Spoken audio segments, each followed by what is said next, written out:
The world ended while Frank Castle was already dead inside. He didn't remember the transition, one moment executing a human trafficking ring in a warehouse outside Kandahar, the next waking face down in Georgia red clay, with the taste of copper and rot in his mouth. His tactical vest was gone. His weapons gone. The knife he kept in his boot, miraculously still there. Everything else stripped clean, like he'd been processed through some cosmic evidence locker. Frank pushed himself up, catalog of injuries running automatically. 3 cracked ribs, concussion, dehydration, survivable. He'd had worse on a Tuesday. The forest around him was wrong. Too quiet. No bird calls, no insect hum, just wind through dead leaves and something else. A low, wet moaning that raised the hairs on his neck for reasons his Marine training couldn't explain. He pulled the knife, muscle memory overriding the pain in his ribs, and took stock. Trees, abandoned campsite, scattered supplies torn apart by animals or looters. A backpack hanging from a branch, contents spilling out. Frank moved toward it with the methodical silence of a predator, every step deliberate, every sight line checked. That's when he saw his first walker. It had been a woman once. Business casual, name tag still pinned to what remained of her blouse. Sharon Visitor Services.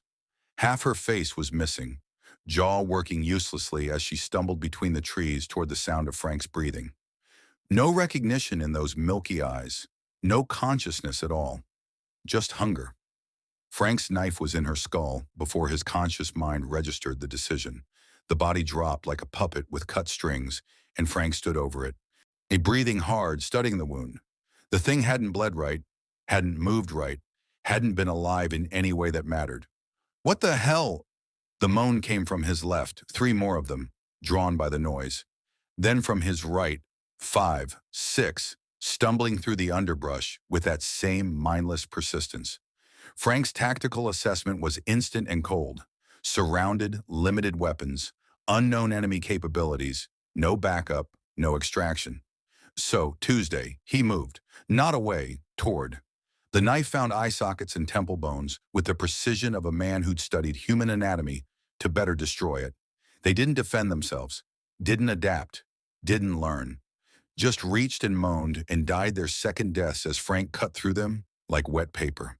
When the last one fell, Frank stood in a circle of corpses that had been corpses before he'd touched them and felt something he hadn't experienced since the carousel in Central Park.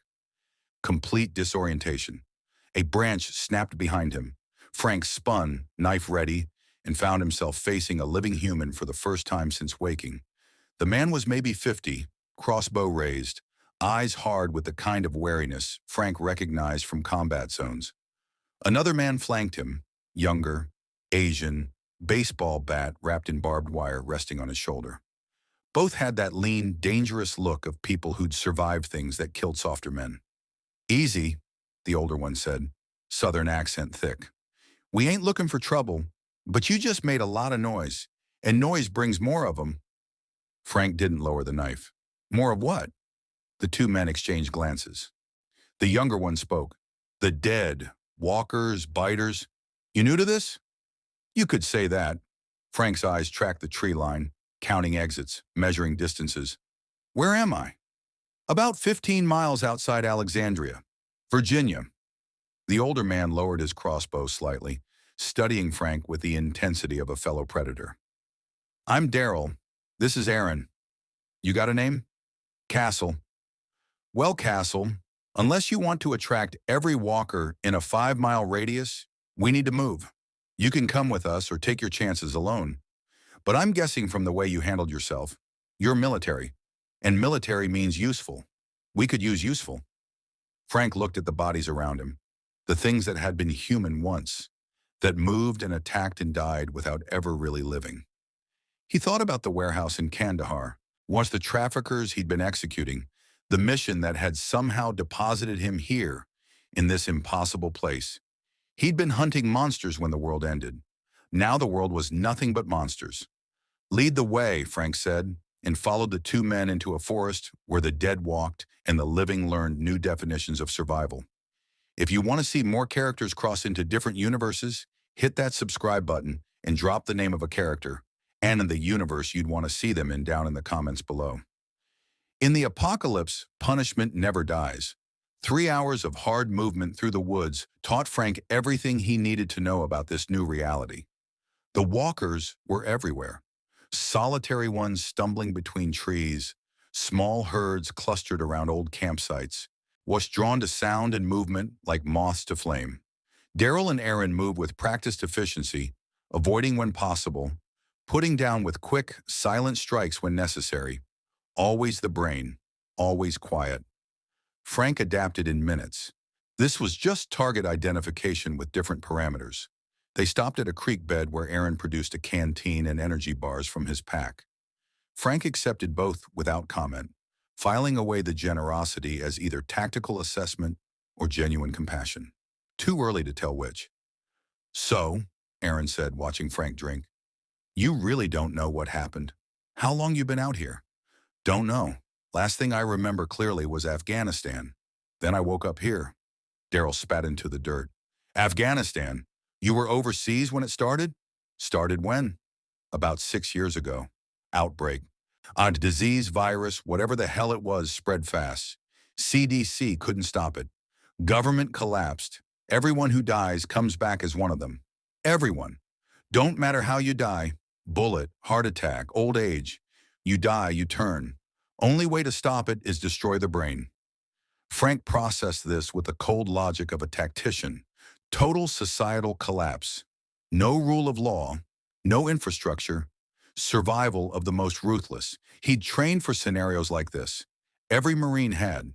But the reality of it, the totality of civilization's death, should have registered as horror. Instead, all Frank felt was a grim sense of clarity. "What's left?" he asked. "Government, military, any kind of organized resistance?" Aaron shook his head. "Small communities, settlements. We're heading back to one now. Alexandria. Safe zone, walls, about 40 people. We've got others nearby, but it's all local. Far as we know, the whole world's like this." "And the people?" Frank's eyes were flat, professional. "They cooperate, or is it tribal warfare?" Daryl's laugh was bitter. "Both. Worse than the dead sometimes. We've got a group. Good people mostly. But there's others out there. Saviors, they call themselves. Led by a psychopath named Negan. They take what they want, kill who they want, and if you don't play by their rules, they bash your head in with a baseball bat wrapped in barbed wire." Frank's expression didn't change, but something cold and familiar stirred in his chest. Protection racket, tribute system, classic warlord tactics. "You could say that." Aaron studied Frank carefully.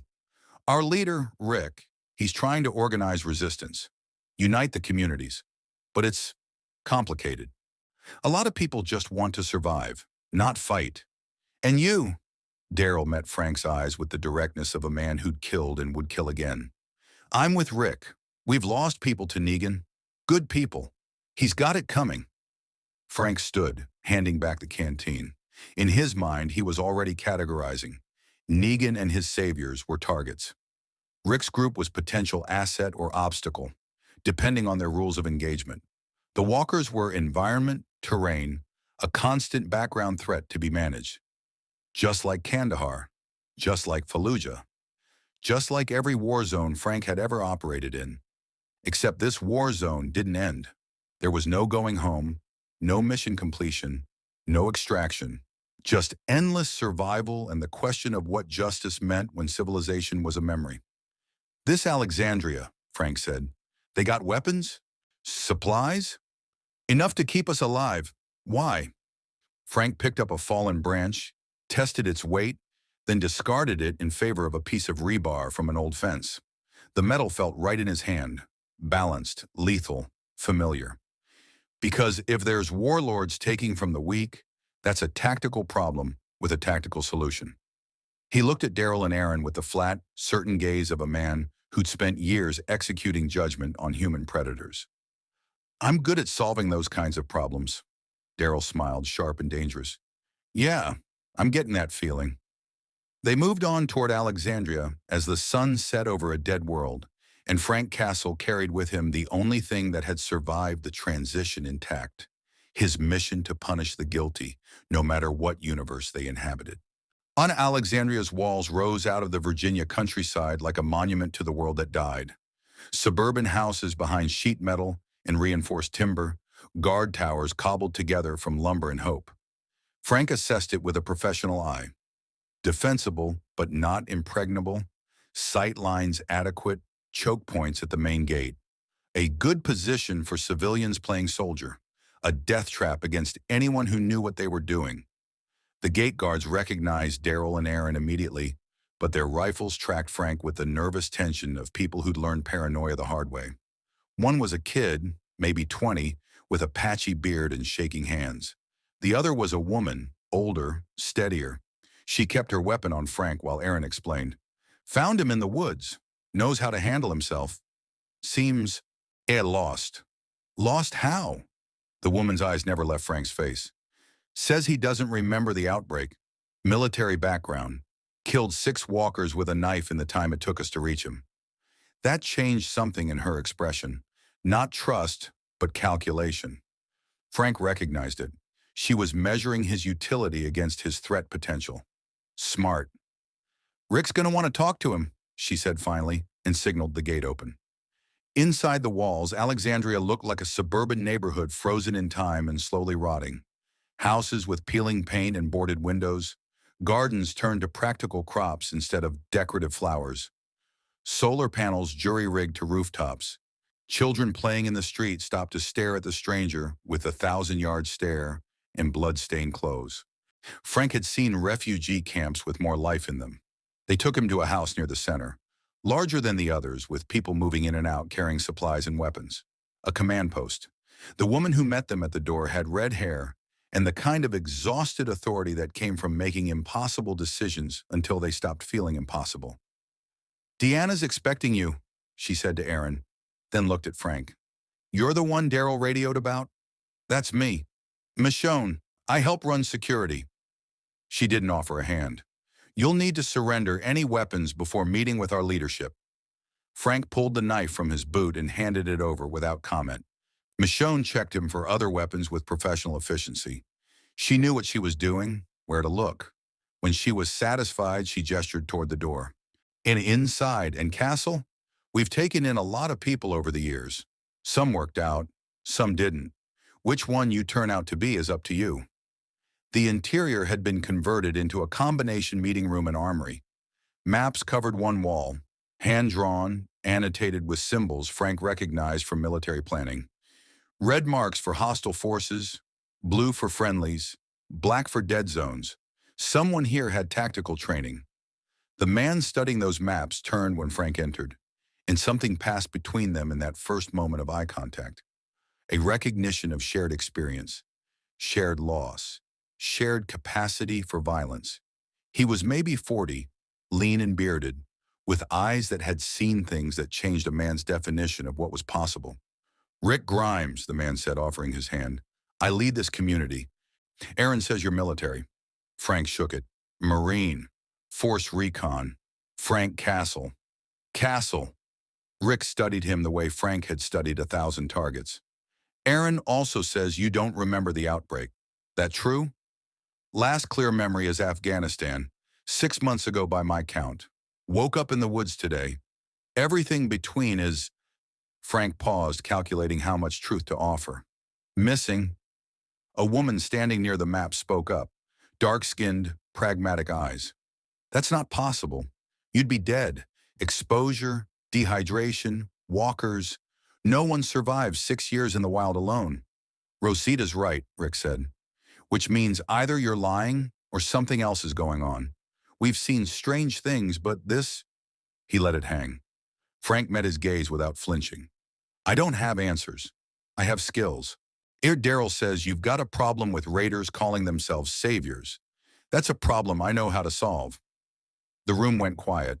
Rick exchanged glances with Michonne, then with a lean man with long hair who'd been silent until now. "Jesus," Aaron had called him on the walk-in. "What do you know about the saviors?" Rick asked carefully. "Enough. Warlord named Negan. Protection racket. Takes from multiple communities. Uses violence as control mechanism. Classic insurgent tactics. Frank's voice was flat, professional.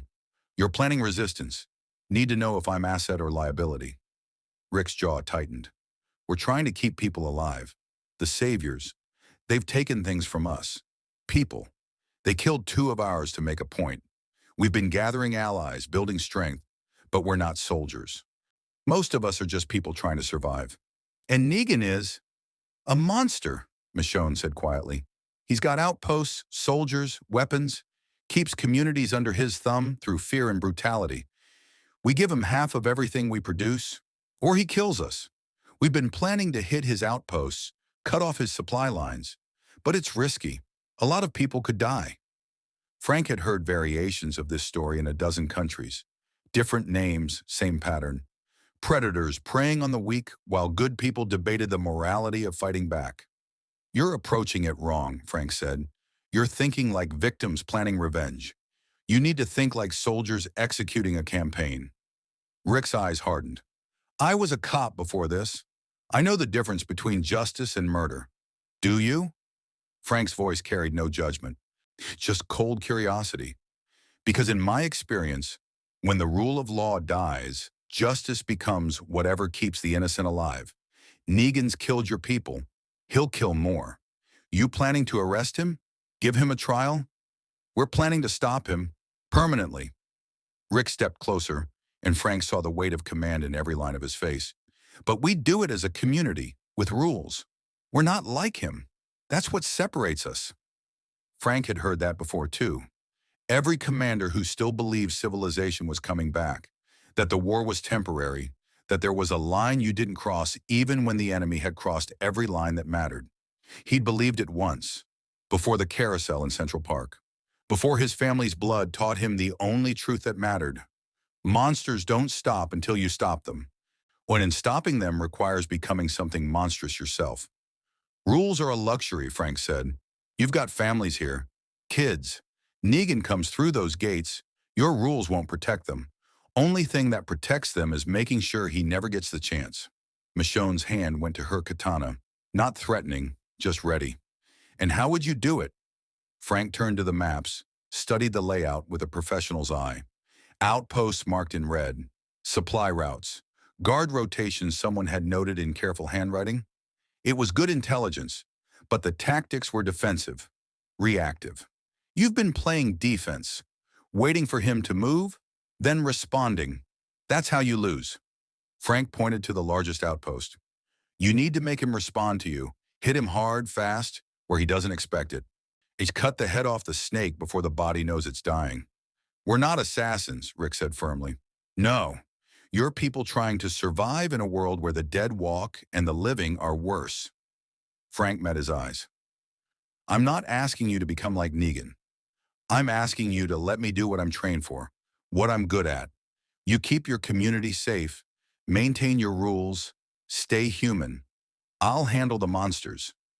The silence stretched. Frank could feel them weighing it, the usefulness of a weapon against the danger of what that weapon might become. Rick Grimes wasn't stupid. He knew what Frank was offering and what it would cost.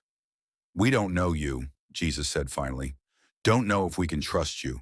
Don't know what you'll do if we give you weapons and let you loose. That's fair. Frank's expression didn't change. So test me. Give me a target, something that needs doing that your people can't stomach. I'll show you what I am, and you can decide if that's something you can use. Rick studied the maps for a long moment, jaw working. When he looked up, his eyes held the terrible clarity of a man who'd already compromised everything he believed in and was about to compromise more. There's a savior outpost, 20 miles north. Small group, maybe 8 men. They run supply collections from 3 settlements.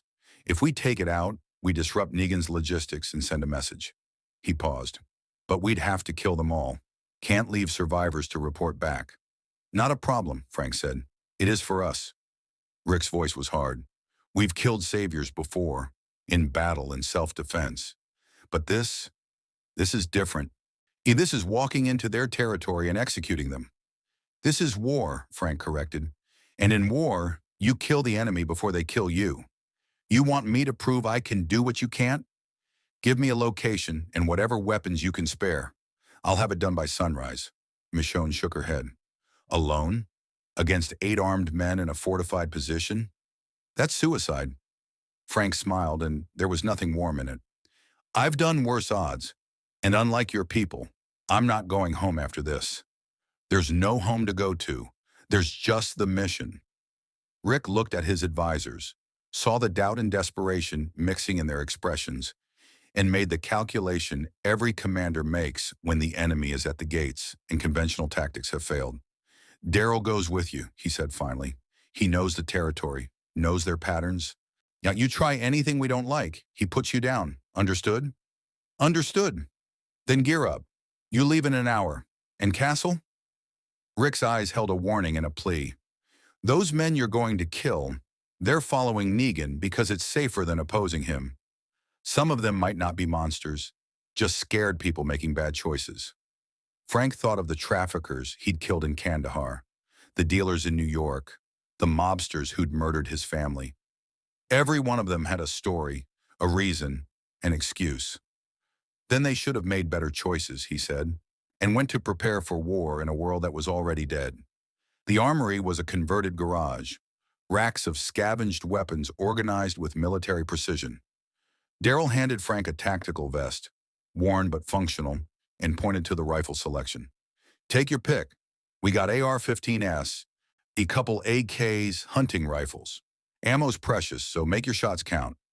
Frank selected an AR-15, checked the action with practiced efficiency, then grabbed a suppressor from a shelf. This compatible? Should be. Eugene, our guy who knows this stuff, he's been adapting what we find. Daryl watched Frank work, saw the muscle memory of 1,000 weapons checks. You really done this before? The kind of thing Rick's asking? Yeah. Frank loaded magazines, counting rounds automatically. Different country, different enemy, same mission. Remove threats before they remove you. And the people? The ones you killed? They keep you up at night? Frank met his eyes. No. The ones I didn't kill fast enough, they do. Daryl grunted, something like respect or recognition crossing his face. He grabbed his crossbow and a tactical knife. Your outpost is in an old factory. Corrugated metal building, 2 entrances, probably guards on rotation. They've got vehicles, generators, supplies. Negan's people live better than most. That's how he keeps them loyal. Guard patterns? Change every 6 hours. We're hitting them at 0300, middle of night rotation. Guards will be tired, maybe 1 or 2 on watch. Rest will be sleeping. Frank nodded, calculating. Night assault on a fixed position with numerical superiority and element of surprise. Textbook op. Rules of engagement. Rick wants it clean. No torture, no unnecessary suffering. Get in, neutralize the threat, get out.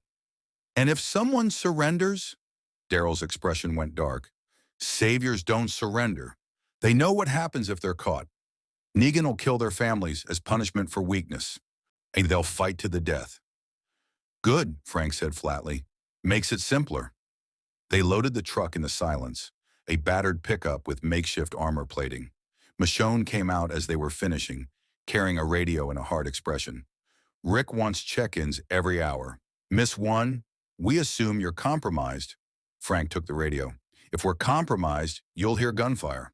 That's what I'm afraid of. She looked at Daryl. Keep him on mission. We need that outpost down, but we don't need a massacre that brings Negan's whole army down on us. It's already a massacre, Frank said, settling into the passenger seat. I'm just making sure it's theirs instead of yours. The drive took 40 minutes through country roads, choked with abandoned cars and wandering walkers. Daryl navigated around the obstacles with practiced ease, headlights off, using moonlight and memory.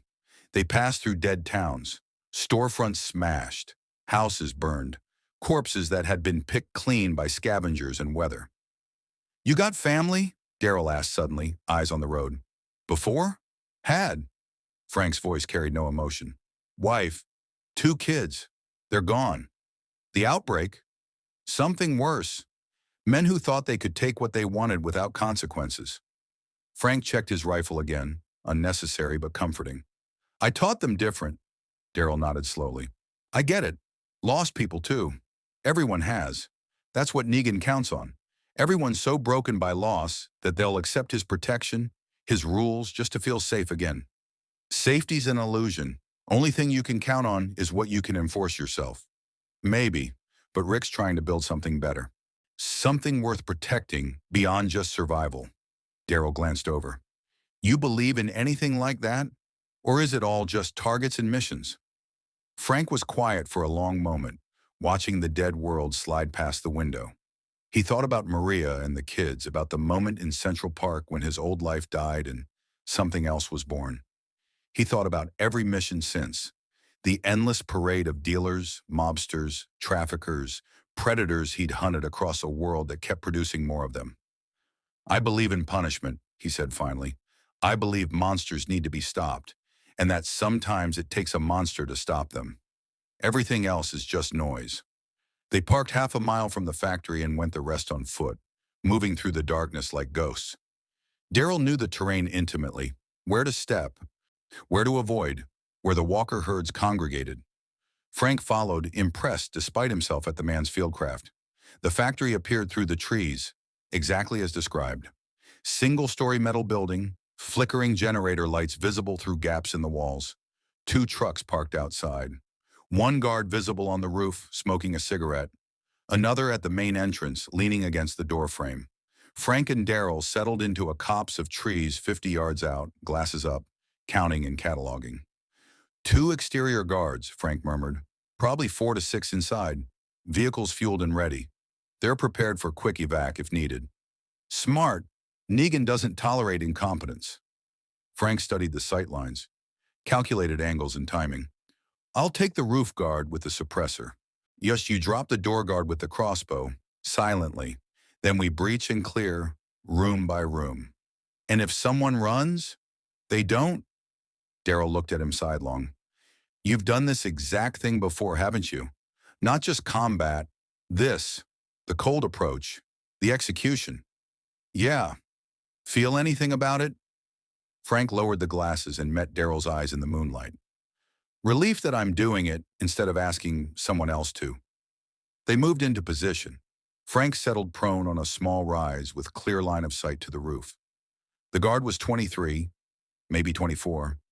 Young, cocky, rifle slung carelessly over his shoulder. He didn't scan the tree line, didn't check his 6, didn't do any of the things that keep you alive in hostile territory. Amateur hour. Frank's finger found the trigger. Breath steady. We mind clear of everything except the shot. This was what he was, what the world had made him, a tool for removing human obstacles with maximum efficiency and minimum mercy. The suppressed round took the guard through the temple. He dropped without a sound. Daryl's crossbow whispered, and the door guard went down, clutching the bolt in his throat. They moved. Frank breached the side entrance with tactical precision, rifle up, scanning corners and shadows. The interior was divided into sections. Sleeping area, storage, what looked like a meeting room, voices from the back, casual conversation. Someone laughed. The first savior came around a corner carrying a cup of coffee and died before he could drop it. The second reached for his weapon and took 2 rounds center mass. The third actually got his pistol up. He managed one wild shot that sparked off metal before Frank's rifle barked and put him down permanently. Then it got loud. Shouts from the back rooms, men grabbing weapons, taking positions. Frank moved through the chaos with the mechanical precision of a meat grinder, each shot deliberate, each target assessed and neutralized. Daryl covered his flank, crossbow and knife work supplementing the rifle fire. A savior charged from a doorway with a baseball bat, screaming defiance. Frank shot him in the knee, then the head as he fell. Another tried to surrender, hands up, babbling about information he could provide. Frank saw the pistol in his waistband and ended the conversation with a double tap. The last one was smart, stayed behind cover, fired controlled bursts, tried to flank. He was good, maybe military trained. In another life, Frank might have respected the competence. In this life, he used a flashbang from his vest, circled during the disorientation, and put 3 rounds through the thin metal sheeting the savior was hiding behind. Silence fell like a curtain. Frank methodically cleared each room, confirmed each kill with the cold efficiency of a man who'd learned that assumptions got you killed. 8 bodies, clean headshots, minimal suffering. Exactly what Rick had asked for. Daryl stood in the center of the killing floor, breathing hard, looking at the carnage with something between awe and horror. Jesus Christ. That was... You didn't even hesitate. Any of them. Hesitation gets you killed. Frank began collecting weapons, stacking them by the door. They made their choice when they started taking from people who couldn't defend themselves. They were following orders, trying to survive. So were the guards at Auschwitz. Frank's voice was flat. At some point, you're responsible for what you do, regardless of why you're doing it. Daryl helped gather the weapons in silence. When they'd finished, he looked at Frank with new understanding. Rick was right to worry about you. You're not like us. You don't struggle with this. I struggled once, long time ago. Frank set the charges Eugene had provided. Crude but effective, enough to destroy the building and any evidence. Then I realized struggling was a luxury I couldn't afford. Every second I spend questioning is a second the enemy uses to hurt more innocents. And so I stopped questioning and became this, and became effective. They drove back as the factory burned behind them, flames visible for miles. Frank radioed in the success, gave clean sit rep, provided no unnecessary details. Rick's voice on the other end was tense, relieved, and deeply troubled all at once. Any complications? None. Target neutralized, no survivors. A long pause. Copy that. Come home. But Frank knew he'd never have a home again. Not in this world or any other. Home was for people who could separate themselves from the violence, who could come back from the dark places and remember how to be human. Frank had forgotten that path years ago. Now there was only the mission, endlessly repeating, in a world that would never run out of monsters to punish. Daryl drove in silence, occasionally glancing at the man beside him. This weapon Rick had agreed to aim at their enemies, this thing that killed without hesitation or remorse. You scare me, Daryl said finally, but I'm glad you're on our side. Frank stared out at the dead world rolling past, at the walkers stumbling through the darkness, at the burned-out houses and crashed cars and all the evidence of civilization's collapse. I'm not on anyone's side, he said quietly. I'm just against the people who hurt the innocent. That happens to align with your interests. For now.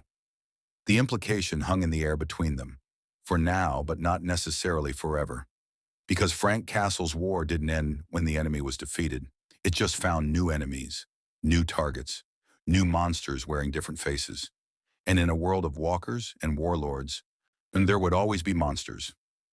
News of the outpost's destruction spread through Alexandria like electricity through dead wiring, nervous energy, uncertain whether to celebrate or prepare for retaliation. Frank sat in the armory cleaning weapons while the community debated his existence in hushed conversations outside. Rick appeared in the doorway as dawn broke, looking like he hadn't slept. He watched Frank work the rifle's action with methodical precision before speaking. Daryl gave me his report, said it was clean, professional, also said you executed a man who tried to surrender. Frank didn't look up from the weapon. He was armed, reaching for a concealed pistol. Daryl saw what he wanted to see. And what did you see? A threat making a tactical decision to fake surrender. I neutralized it. Frank set the rifle aside and met Rick's eyes. You wanted the outpost down. It's down.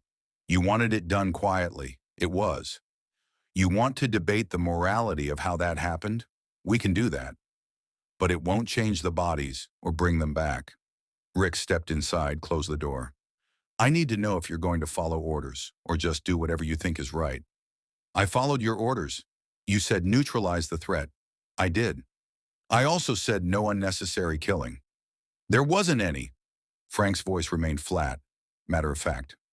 Every person I killed was armed, dangerous, and working for a man who murders innocents. None of them were necessary to survival except their own. In that situation, their survival was incompatible with yours. Rick was quiet for a long moment, the weight of command visible in every line of his face. Finally, the council wants to meet you, formally, decide if you stay or go. And if they decide I go, then you go, peacefully, with supplies and weapons. We're not executioners. Frank almost smiled at the irony. Could have fooled me. You sent me to kill 8 people last night. I sent you to eliminate a military target that was actively threatening our survival. There's a difference. Is there? Frank stood, gathering his gear. You're standing here trying to convince yourself that what I did was somehow different from what you'd do, because I didn't agonize over it first. But the result's the same. 8 dead men who won't be taking food from families or killing people for Negan. The only difference is, I don't need to pretend it was anything but what it was. And what was it? Justice, punishment, whatever word makes you sleep better. Frank slung the rifle. When's this council meeting? Noon, main house. Be there. Frank spent the morning walking Alexandria's perimeter, studying defenses with a professional eye. The walls would hold against walkers, maybe even a small, coordinated assault. But against a serious military force with vehicles and firepower, it was an obstacle, not a fortress. He watched the children play in the street, adults tending gardens and repairing buildings. They'd built something here. Not civilization exactly, but an echo of it. A collective agreement to pretend the old rules still applied, that mercy and democracy and human decency weren't luxuries they could no longer afford. Frank understood the impulse. He'd believed in those things once, before they'd gotten his family killed.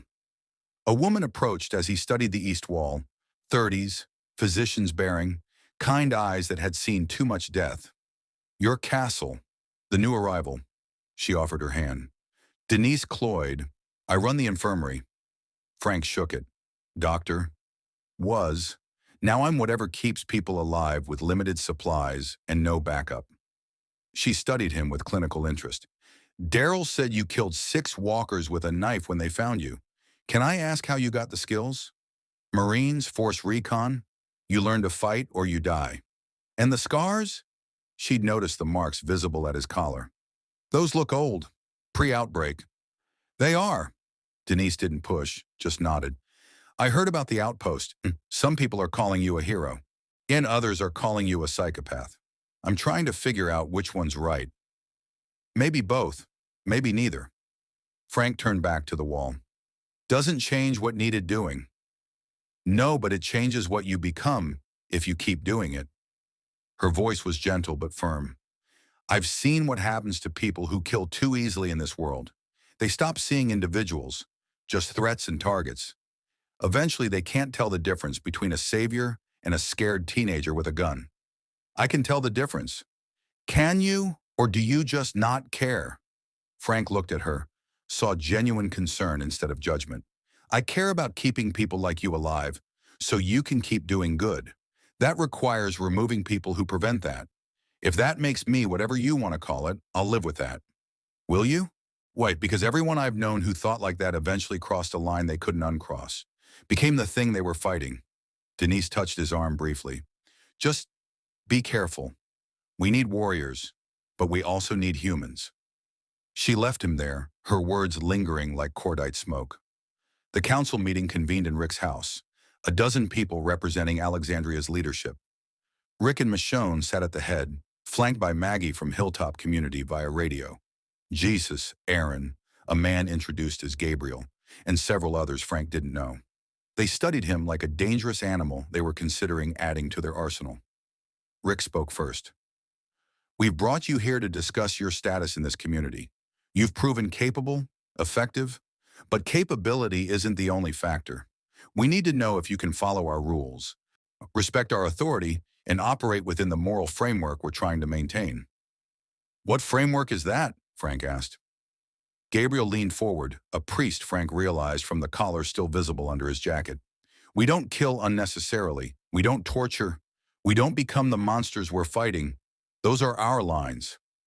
And who decides what's necessary? The council, collectively. Maggie's voice came through the radio, southern accent thick with authority. Not one person acting as judge, jury, and executioner. Frank looked around the table. How many of you have killed? Every hand went up. How many have killed people? Not just walkers. Fewer hands, but still most of them. How many of those kills did you debate beforehand? Vote on, get council approval for? Silence. Or that's what I thought.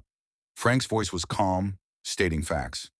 You've all made decisions in the moment to protect yourselves or others, all taken lives because the situation required it. You just don't like that I don't struggle with those decisions the way you do. Michonne's jaw tightened. It's not about struggling. It's about maintaining our humanity. If we become like Negan, I'm nothing like Negan. Frank cut her off. Negan kills to control, to dominate, to take what isn't his. I kill to protect people who can't protect themselves. There's a difference. Is there? Jesus spoke quietly. Because from where I'm sitting, both of you have decided you know who deserves to die, and both of you are willing to make that happen without anyone's permission. Frank met his eyes. The difference is Negan targets the innocent.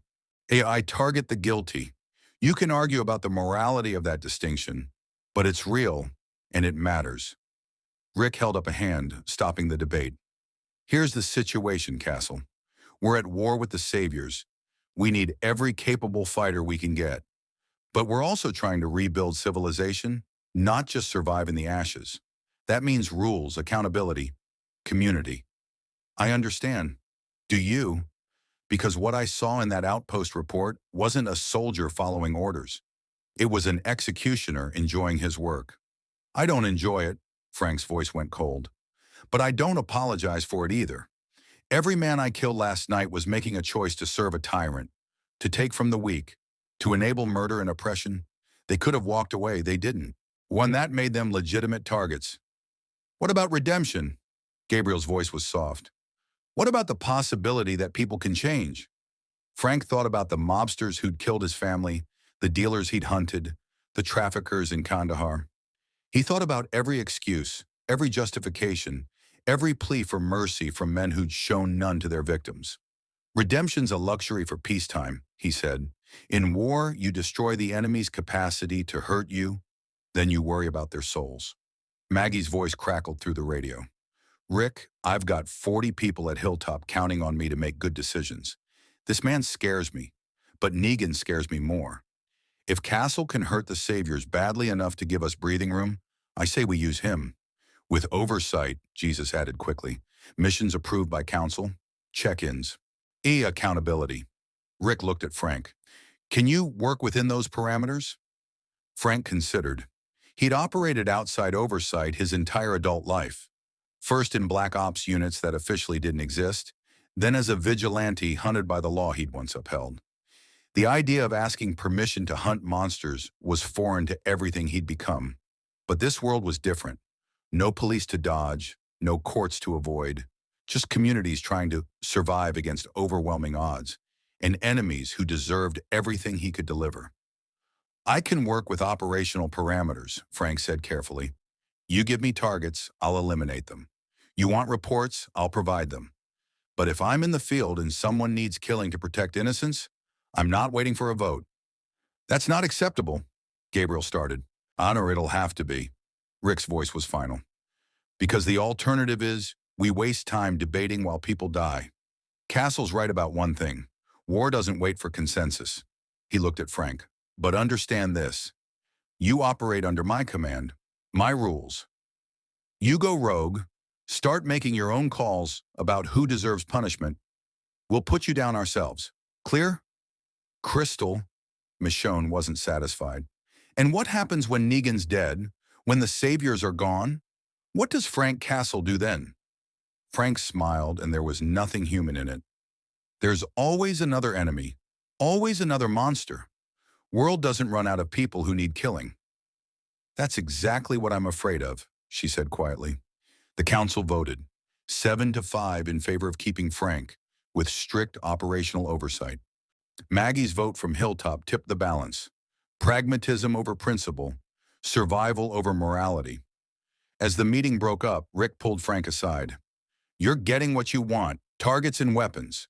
But hear me, the moment you cross the line, become what we're fighting against, I'll end you myself. I've killed friends before to protect the greater good. I'll do it again. Frank respected the threat. It was genuine, delivered by a man capable of following through. Understood. But Rick, you better hope I never decide you're the monster, because I'm really good at my job. They stood in tense silence, Two warriors who'd seen too much darkness, carrying too much blood, unable to trust but forced to cooperate. Finally, Rick said, "There's another outpost, bigger than the last one. 20 saviors, maybe more. It's their weapons depot. If we take it, we cripple their offensive capacity. When do we move?" 2 days. Time to gather intel, plan the assault. Rick's eyes were hard. "And Castle? This time you're going in with a full team. Daryl, Michonne, Abraham, and others. You don't go off mission. You don't improvise. You follow the plan. As long as the plan works, it will, because we're not you. We don't have a death wish." Frank almost told him the truth, that death wasn't something he wished for, but something he'd accepted as inevitable the moment his family died. Every mission since had been borrowed time. Every enemy killed a down payment on a debt he could never fully repay. But Rick wouldn't understand. None of them would. They saw him as a weapon, a tool, something to be aimed and controlled. They were right. Frank Castle had become exactly that, a guided missile with a conscience optional and mercy permanently disabled. And in a world of walkers and warlords, that made him the most dangerous thing still breathing. The next 2 days passed in planning sessions that felt like old times. Maps spread across tables, intelligence reports, force projections. Frank found himself in his element despite the ramshackle nature of Alexandria's command structure. Abraham Ford ran the tactical briefing, a broad-shouldered ginger with a sergeant's bark and a tactician's mind. Former military, Frank recognized immediately.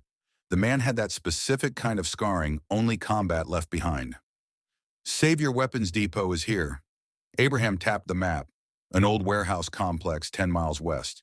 20 to 25 hostiles confirmed, rotating guard shifts, reinforced positions, and they've got a goddamn armory that'd make Fort Bragg jealous.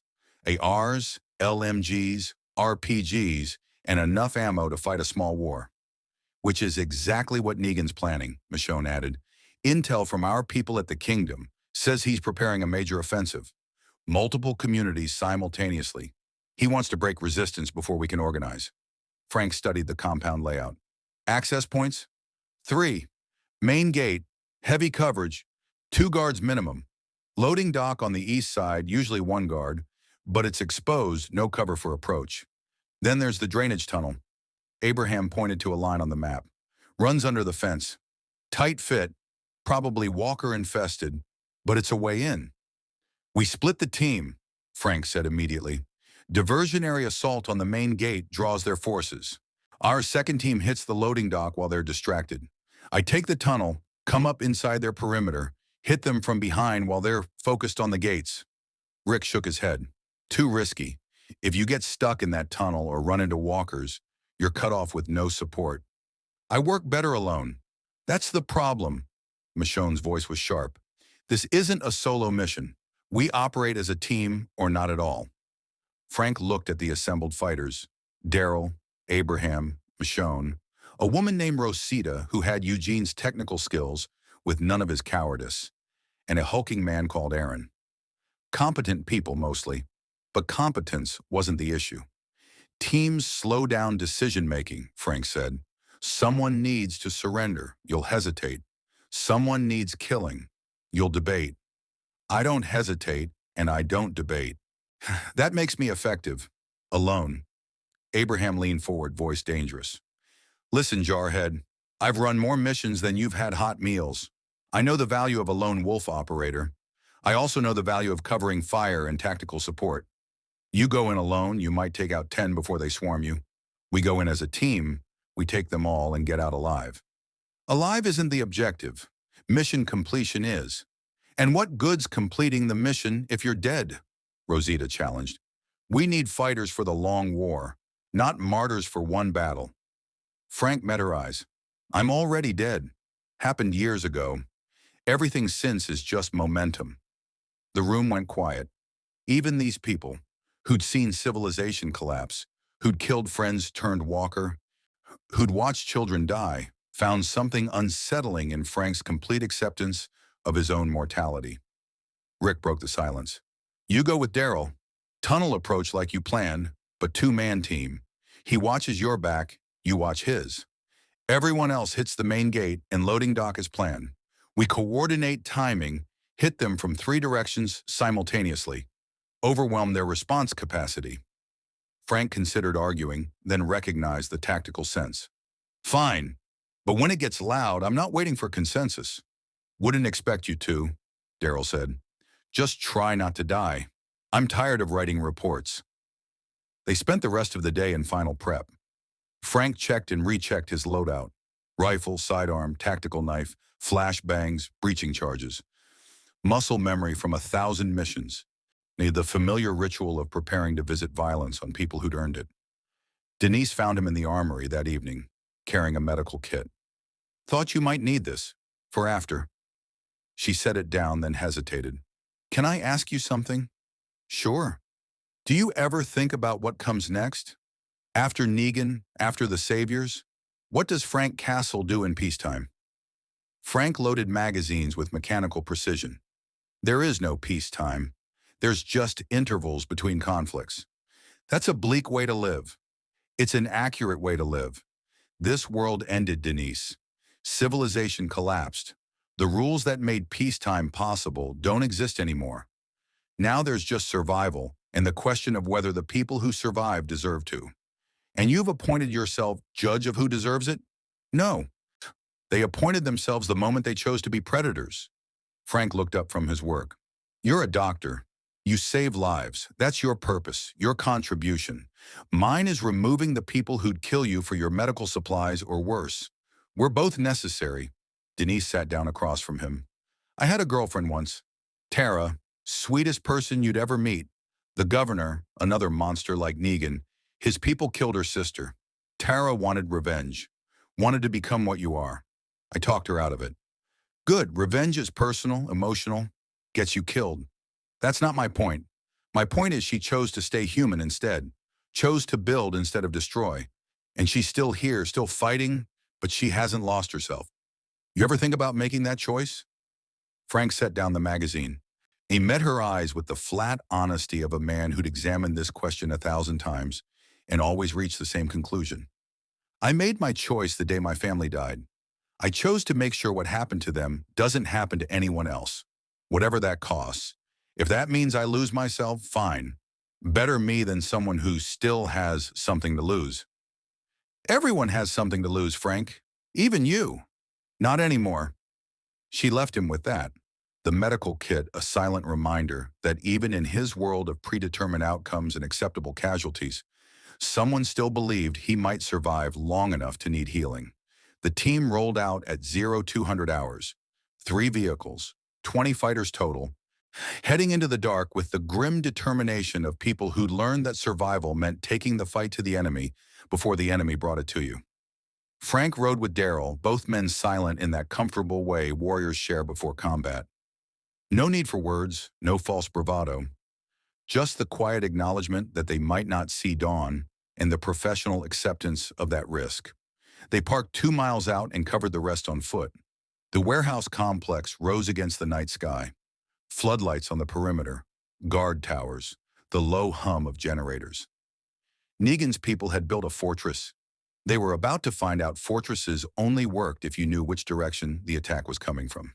Frank and Daryl found the drainage tunnel exactly where Intel said it would be, a concrete pipe 3 feet in diameter, one half filled with stagnant water and the sweet rot smell that meant walkers had been using it. They clicked on tack lights and moved in, rifles ready. The tunnel was a nightmare of claustrophobic darkness and uncertain footing. Every sound echoed, their breathing, water dripping, something moving in the dark ahead.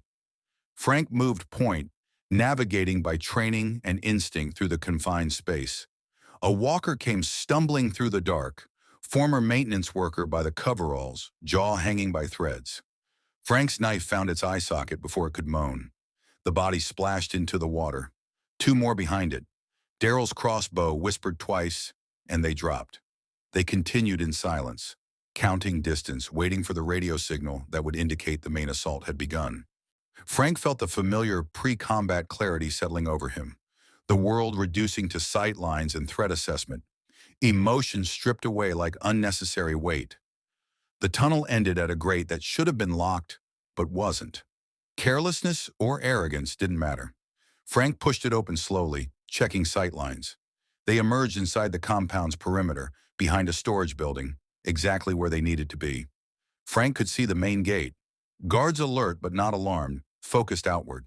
The loading dock where Michonne's team would breach. The armory building at the center, lights blazing. His radio crackled.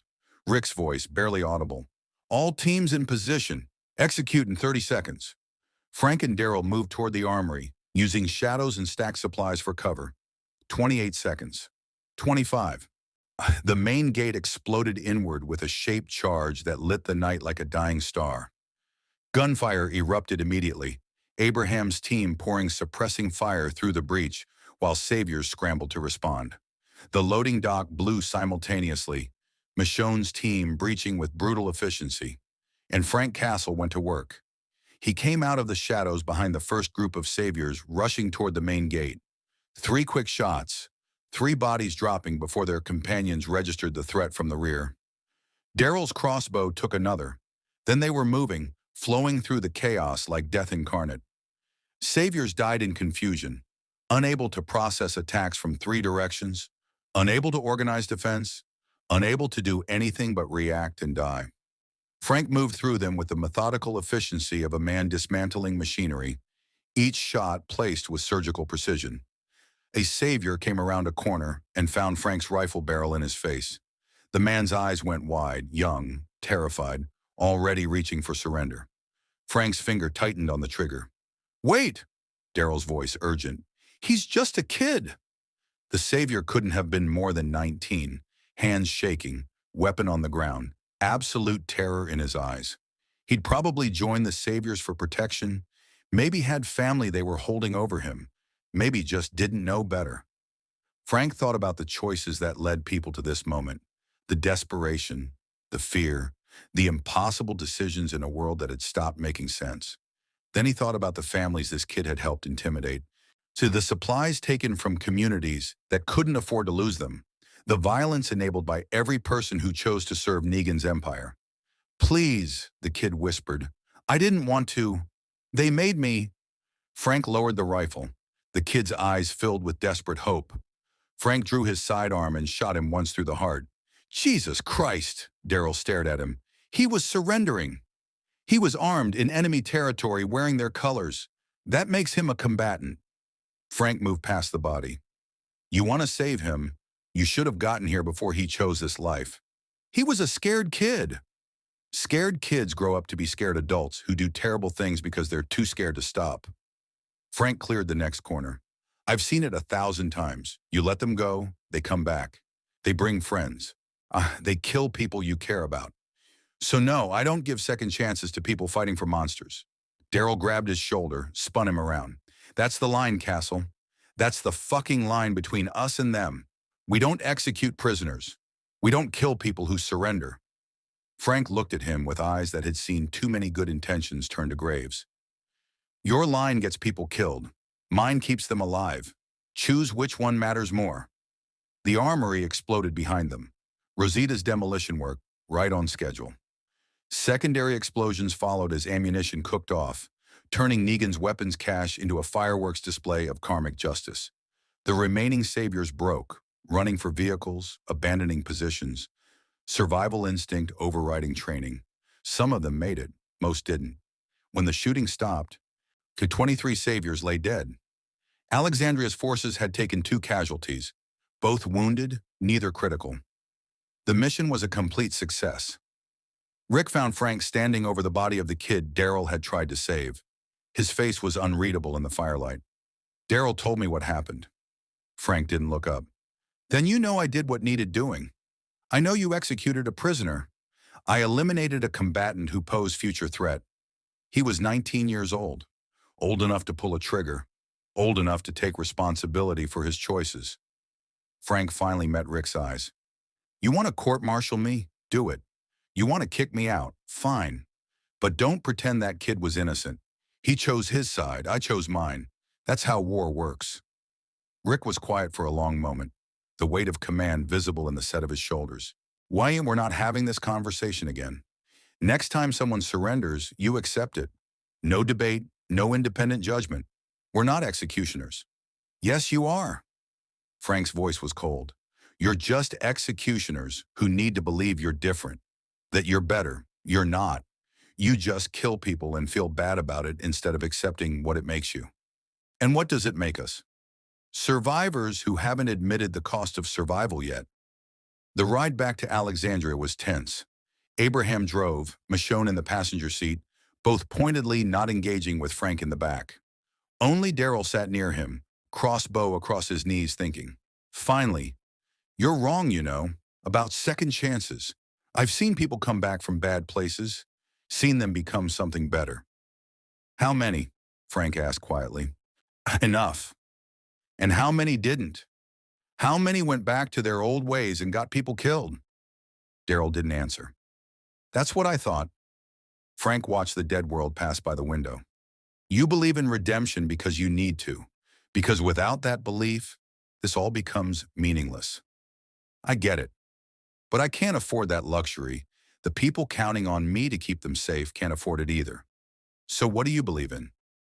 Frank thought about Maria's smile, about his kids' laughter, about everything the world had taken from him and turned into scar tissue. I believe in consequences, he said. I believe people who hurt the innocent deserve to be hurt back. And I believe someone has to be willing to deliver those consequences, even if it costs them their humanity. You think you've lost your humanity? I think I traded it for something more useful. Daryl shook his head. Man, you're one seriously broken son of a bitch. Yeah, Frank agreed. But I'm your broken son of a bitch. And I just took out 23 people who'd have killed your friends without hesitation. So maybe broken is what you need. They didn't speak again until Alexandria's walls came into view, a fragile promise of safety in a world that had forgotten what the word meant. Word of the weapons depot's destruction spread through the survivor network like wildfire. Communities under Negan's thumb whispered about the new fighter in Rick's camp, the man who killed saviors like he was exterminating vermin.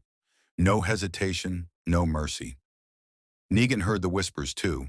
Frank was cleaning his rifle 3 days after the depot raid when the radio crackled to life.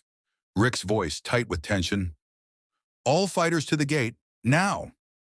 Frank grabbed his gear and moved. The wall was lined with armed defenders, all eyes on the convoy approaching from the west. 3 trucks, pristine condition compared to Alexandria's scavenged vehicles, flying black flags with red lettering. Saviors. Rick stood at the gate, Michonne beside him, both armed but not pointing weapons. A controlled show of strength without provocation. Smart if you believed in negotiation. Suicidal if you understood men like Negan. The lead truck stopped 50 yards out. The door opened and a man emerged that Frank recognized from intelligence briefings even before anyone spoke his name. Negan. He was tall, lean, charismatic smile that didn't reach his eyes. A baseball bat rested on his shoulder.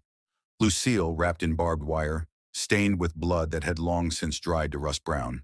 He wore a leather jacket like armor and moved with the casual confidence of a man who'd learned the world would bend to violence if you applied enough of it. Rick, Negan's voice carried across the distance, friendly as a serpent. Been a while, my friend. Thought I'd drop by, see how you're doing. Maybe discuss some recent difficulties. Rick's jaw tightened. We've got nothing to discuss, Negan. Oh, I disagree. See, someone's been killing my people. 2 outposts, over 30 men, all dead. Professional work, too. Military-grade tactics, precision strikes. Negan's smile widened. Now, I know you've got some capable folks in there. Daryl, Michonne, that big ginger bastard Abraham. But this is new. This is someone who really knows how to put people down permanent-like. Frank moved to the wall, where he could see clearly, rifle ready but not raised. Negan's eyes found him immediately. Predator recognizing predator. Well, there you are, the mystery man. Negan pointed Lucille at Frank. You've got that look, seen it before in the mirror. You're a killer, aren't you? Not the reluctant kind like Rick here, all tortured and conflicted.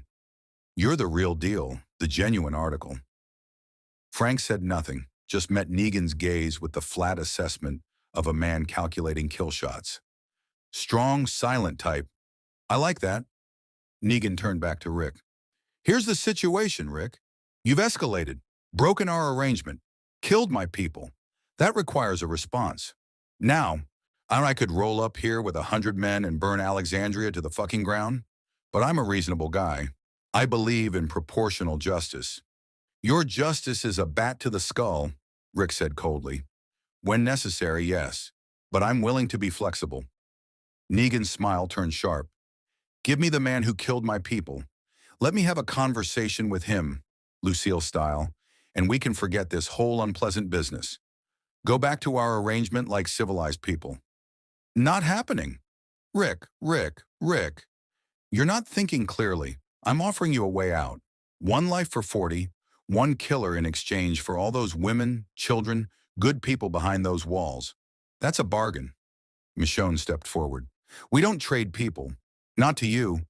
Not to anyone. Even when the alternative is watching those kids you're protecting get their brains splattered across the pavement? Negan's voice went cold. Because that's what happens if you don't play ball. I'll come back with an army and I'll make you watch while I beat every single person in there to death. Slowly, starting with the youngest. Frank had heard this speech before. Different accents, different continents, same fundamental message. Submit or watch everything you love die. He'd heard it from warlords in Afghanistan, cartel bosses in Mexico, mob enforcers in New York. His response had always been the same. He raised his rifle and put a round through the windshield of Negan's truck, 6 inches from the driver's head. The saviors scrambled for weapons. Rick spun toward Frank, furious. So Negan just laughed, a genuine sound of delighted surprise. Oh, I like you. That's what I'm talking about. No negotiation, no posturing, just fuck you. Here's a bullet. Negan grinned at Frank. What's your name, killer? Castle. Castle. That's good. Strong. I'm going to remember that name while I'm beating your skull into paste. Negan's smile vanished like a switch had been flipped. You just made this personal. I was willing to make it quick. One swing, lights out. But now I'm going to take my time. Make sure you feel every second. Frank's response was to chamber another round. Rick grabbed his shoulder. Stand down, that's an order. He's threatening children, Frank said flatly. That makes him a valid target. He's also got reinforcements 10 minutes away, and we're not ready for that fight. Rick's grip tightened. I said stand down. Frank lowered the rifle but didn't take his eyes off Negan. You've got one chance to leave. Take it. Negan spread his arms, Lucille dangling from one hand. Or what? You'll shoot me? Go ahead, try it. But you better make sure I'm dead. Because if I'm not, everyone you've ever spoken to in that community dies screaming. Enough. Rick's voice cut through the tension. Negan, you want war. You'll get war, but it won't be on your terms. We're not handing anyone over, and we're not backing down. You want to attack, do it, but you'll lose more people than you can afford. Negan studied Rick for a long moment, then smiled again. That same serpent smile. You know what? I'm actually looking forward to this. Been a while since I had a real challenge. Most communities just roll over. But you, Shunny, you've got balls, and he pointed at Frank, and you've got a genuine psychopath fighting for you. This is going to be fun. He climbed back into his truck, called out one last time. 1 week, Rick. Get your affairs in order. Say goodbye to your people. Because in 7 days, I'm coming back with everything I've got. And when the dust settles, Alexandria is going to be a memory. The convoy pulled away, black flags snapping in the wind. Rick rounded on Frank the moment they were out of sight. What the hell was that? That was establishing that we're not afraid of him. That was you starting a war we're not ready for. The war already started the moment you decided to resist. I just made sure he knows we're serious. Frank slung his rifle. He's a bully. Bullies respect strength, not negotiation. Michonne got in his face, hand on her katana. Nah, you don't make tactical decisions like that. You don't fire on potential hostiles without clearance. That's how you get people killed. People are already dead. More will die. Question is whether it's us or them. Frank looked past her to Rick. You want to debate rules of engagement while he mobilizes his army? Fine. But when he comes through those gates, your rules won't protect anyone. Abraham joined them, Rosita at his side. Hate to say it, but the jarhead's got a point. Negan was always going to attack. He can't let us killing his people go unanswered without looking weak. Castle just accelerated the timeline. Exactly, Rick said furiously. We needed time to prepare, to organize the other communities, to build our forces. Now we've got a week. A week's more than enough, Frank said. Oh, if you're willing to fight dirty. Jesus appeared, having watched the whole exchange. Define dirty. Frank turned to the maps in the command post, studied the layout of Savior territory with a professional's eye. Negan's strength is his numbers and his reputation. He's got outposts, supply lines, communities paying tribute. His people follow him because they believe he's invincible. So? So we prove he's not. We hit him everywhere at once. Burn his outposts, ambush his patrols, destroy his supplies. Make his people question whether following him is safer than opposing him. Maggie's voice came through the radio from Hilltop.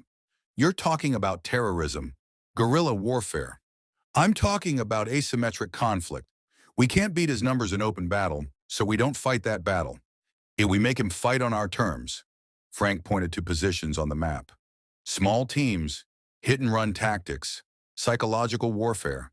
Make him paranoid, defensive, spread thin trying to protect everything. Rick studied the map, jaw working. That's a month-long campaign minimum. He said 1 week.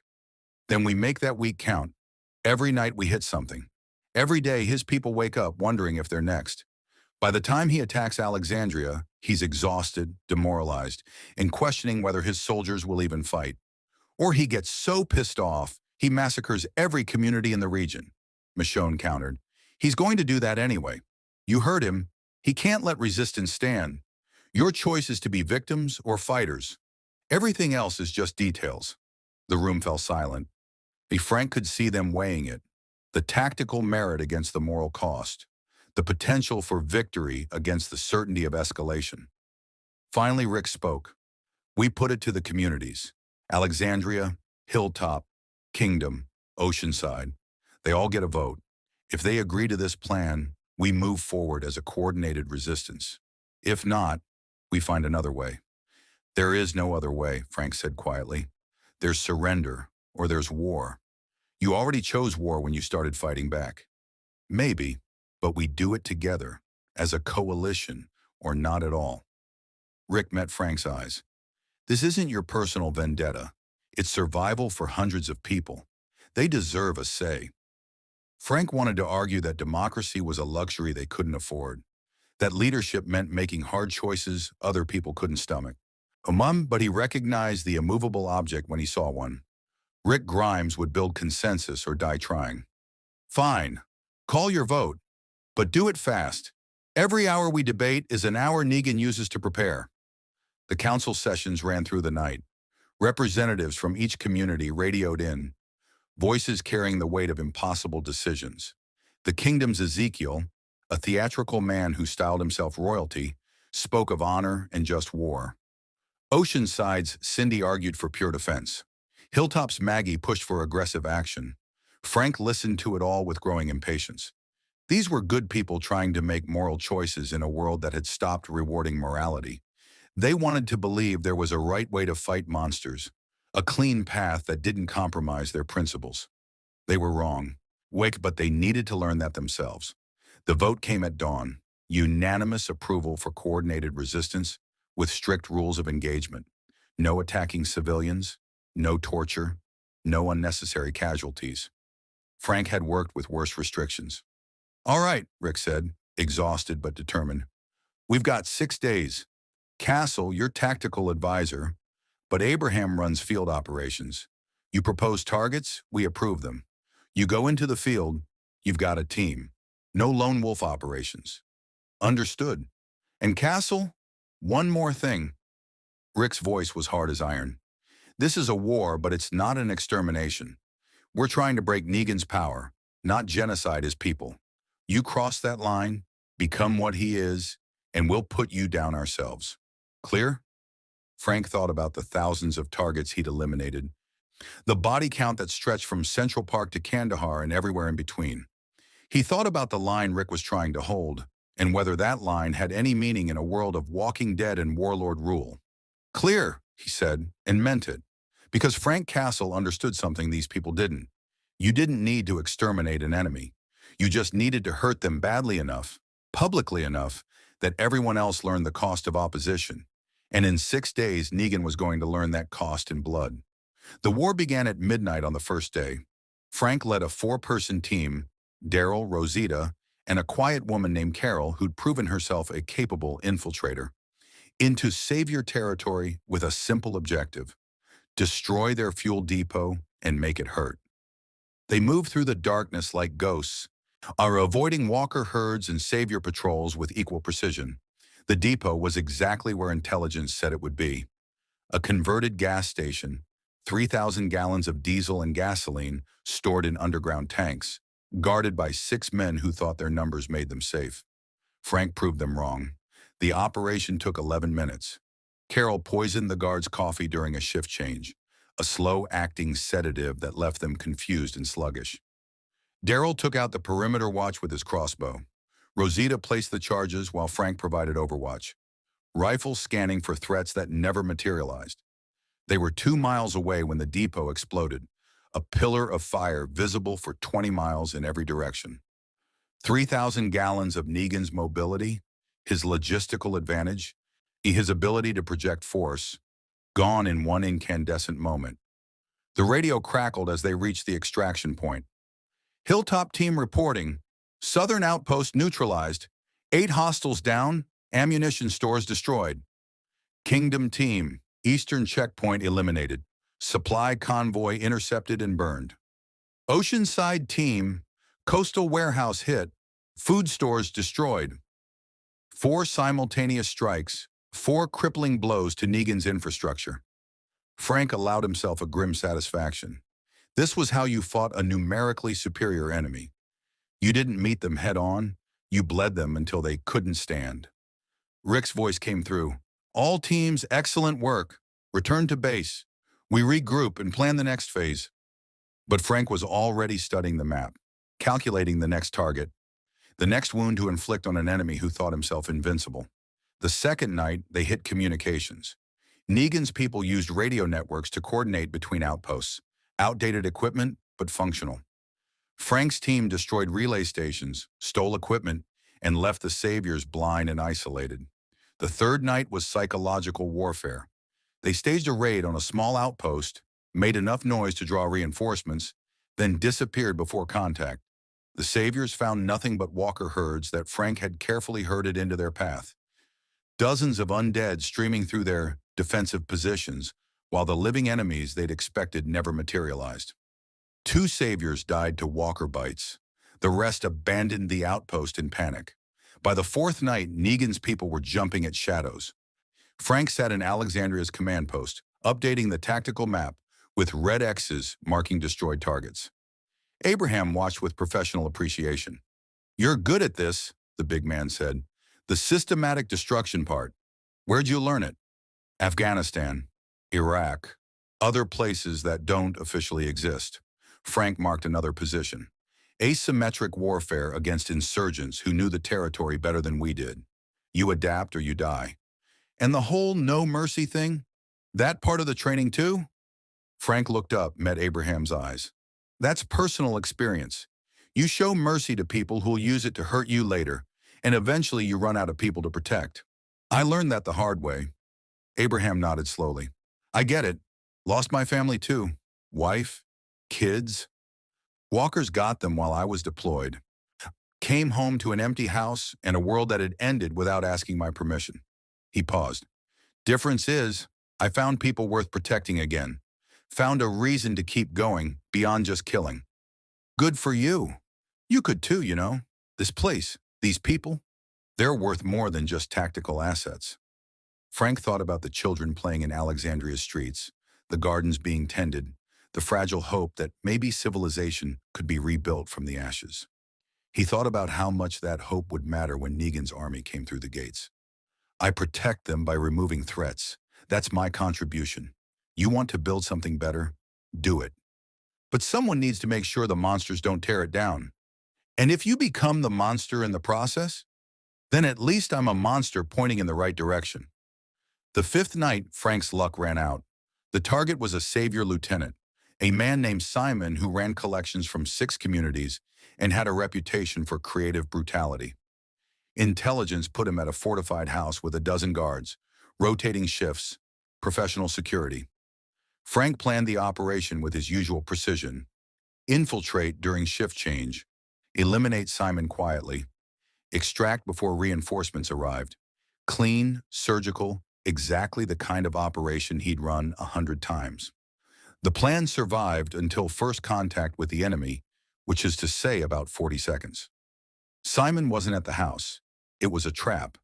Frank realized it the moment he breached the door and found 20 saviors waiting with weapons ready and a smiling man in a leather jacket holding Lucille. Negan. Surprise, motherfucker! Negan's grin was genuine delight. You didn't think I'd figure out your pattern? Hit and run? Guerrilla bullshit, always moving? Never where I expect. But see, I know tactics too. I know how to set bait and wait for the shark. Frank's rifle was already tracking targets, calculating odds. 20 hostiles, 1 exit, confined space. Bad odds, but he'd survived worse. I'm gonna give you one chance, Negan continued. Drop the weapon, surrender peaceful-like, and I'll make your death quick. Keep fighting, Porn, and I'll make you watch while I hunt down everyone you've spoken to in the last week and beat them to death in front of you. Frank's response was to shoot the nearest savior and dive for cover as the room exploded in gunfire. Bullets tore through the air where he'd been standing. Frank rolled behind a couch, returned fire through the fabric, heard screams as rounds found targets. His tactical mind was already running calculations. Ammunition count, enemy positions, exit routes. Then Daryl's crossbow bolt took a savior through the throat, and Carol's submachine gun opened up from the window, and suddenly the trap became a firefight with unknown odds. Frank moved through the chaos like a precision instrument, each shot deliberate, each movement economical. A savior charged with a machete. Frank shot him in the kneecap, then the face. Another tried to flank. Carol's burst cut him down. A third got smart, used a shield. Daryl's bolt punched through the makeshift barrier and the man behind it.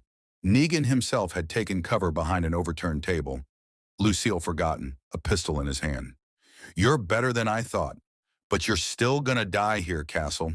Frank's answer was a flashbang that turned the room into a disorienting hell of light and sound. He moved during the confusion, clearing corners, eliminating threats, becoming the thing he'd been trained to be, a weapon of surgical violence. When his vision cleared, 8 saviors lay dead. The rest had fled or were dying. Negan was gone, escaped through a back door, leaving Lucille behind in his haste. Frank picked up the bat, studied the barbed wire that had ended so many lives, and made a decision. We need to leave, Daryl said urgently. More will be coming.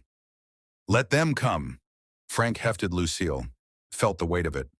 I'm sending a message. He placed the bat in the center of the room, surrounded by the bodies of Negan's soldiers, and used his knife to carve 3 words into the wall behind it. You're not invincible. They extracted under fire, savior reinforcements arriving just as they reached their vehicle. Bullets chased them down the road, but Frank had planned multiple escape routes. They disappeared into the night, leaving behind a massacre and a statement. Rick was waiting when they returned, furious and relieved in equal measure. What the hell happened? You were supposed to be in and out, minimal contact. It was a trap. Negan was waiting. Frank unloaded his gear, movements mechanical. We adapted. Adapted? You killed 12 people and left Negan's weapon as a trophy. That's not adapting. That's escalation. It's psychological warfare. Frank faced him. Negan's power comes from his reputation, from people believing he's unstoppable. I just proved he's not. He set a trap and we survived it. Killed his people. Took his symbol. Every savior who hears about this will question whether following him is worth dying for. Michonne stepped between them. He also knows we're coordinating strikes now. Knows our tactics. You just gave up operational security for a trophy. I gave up nothing.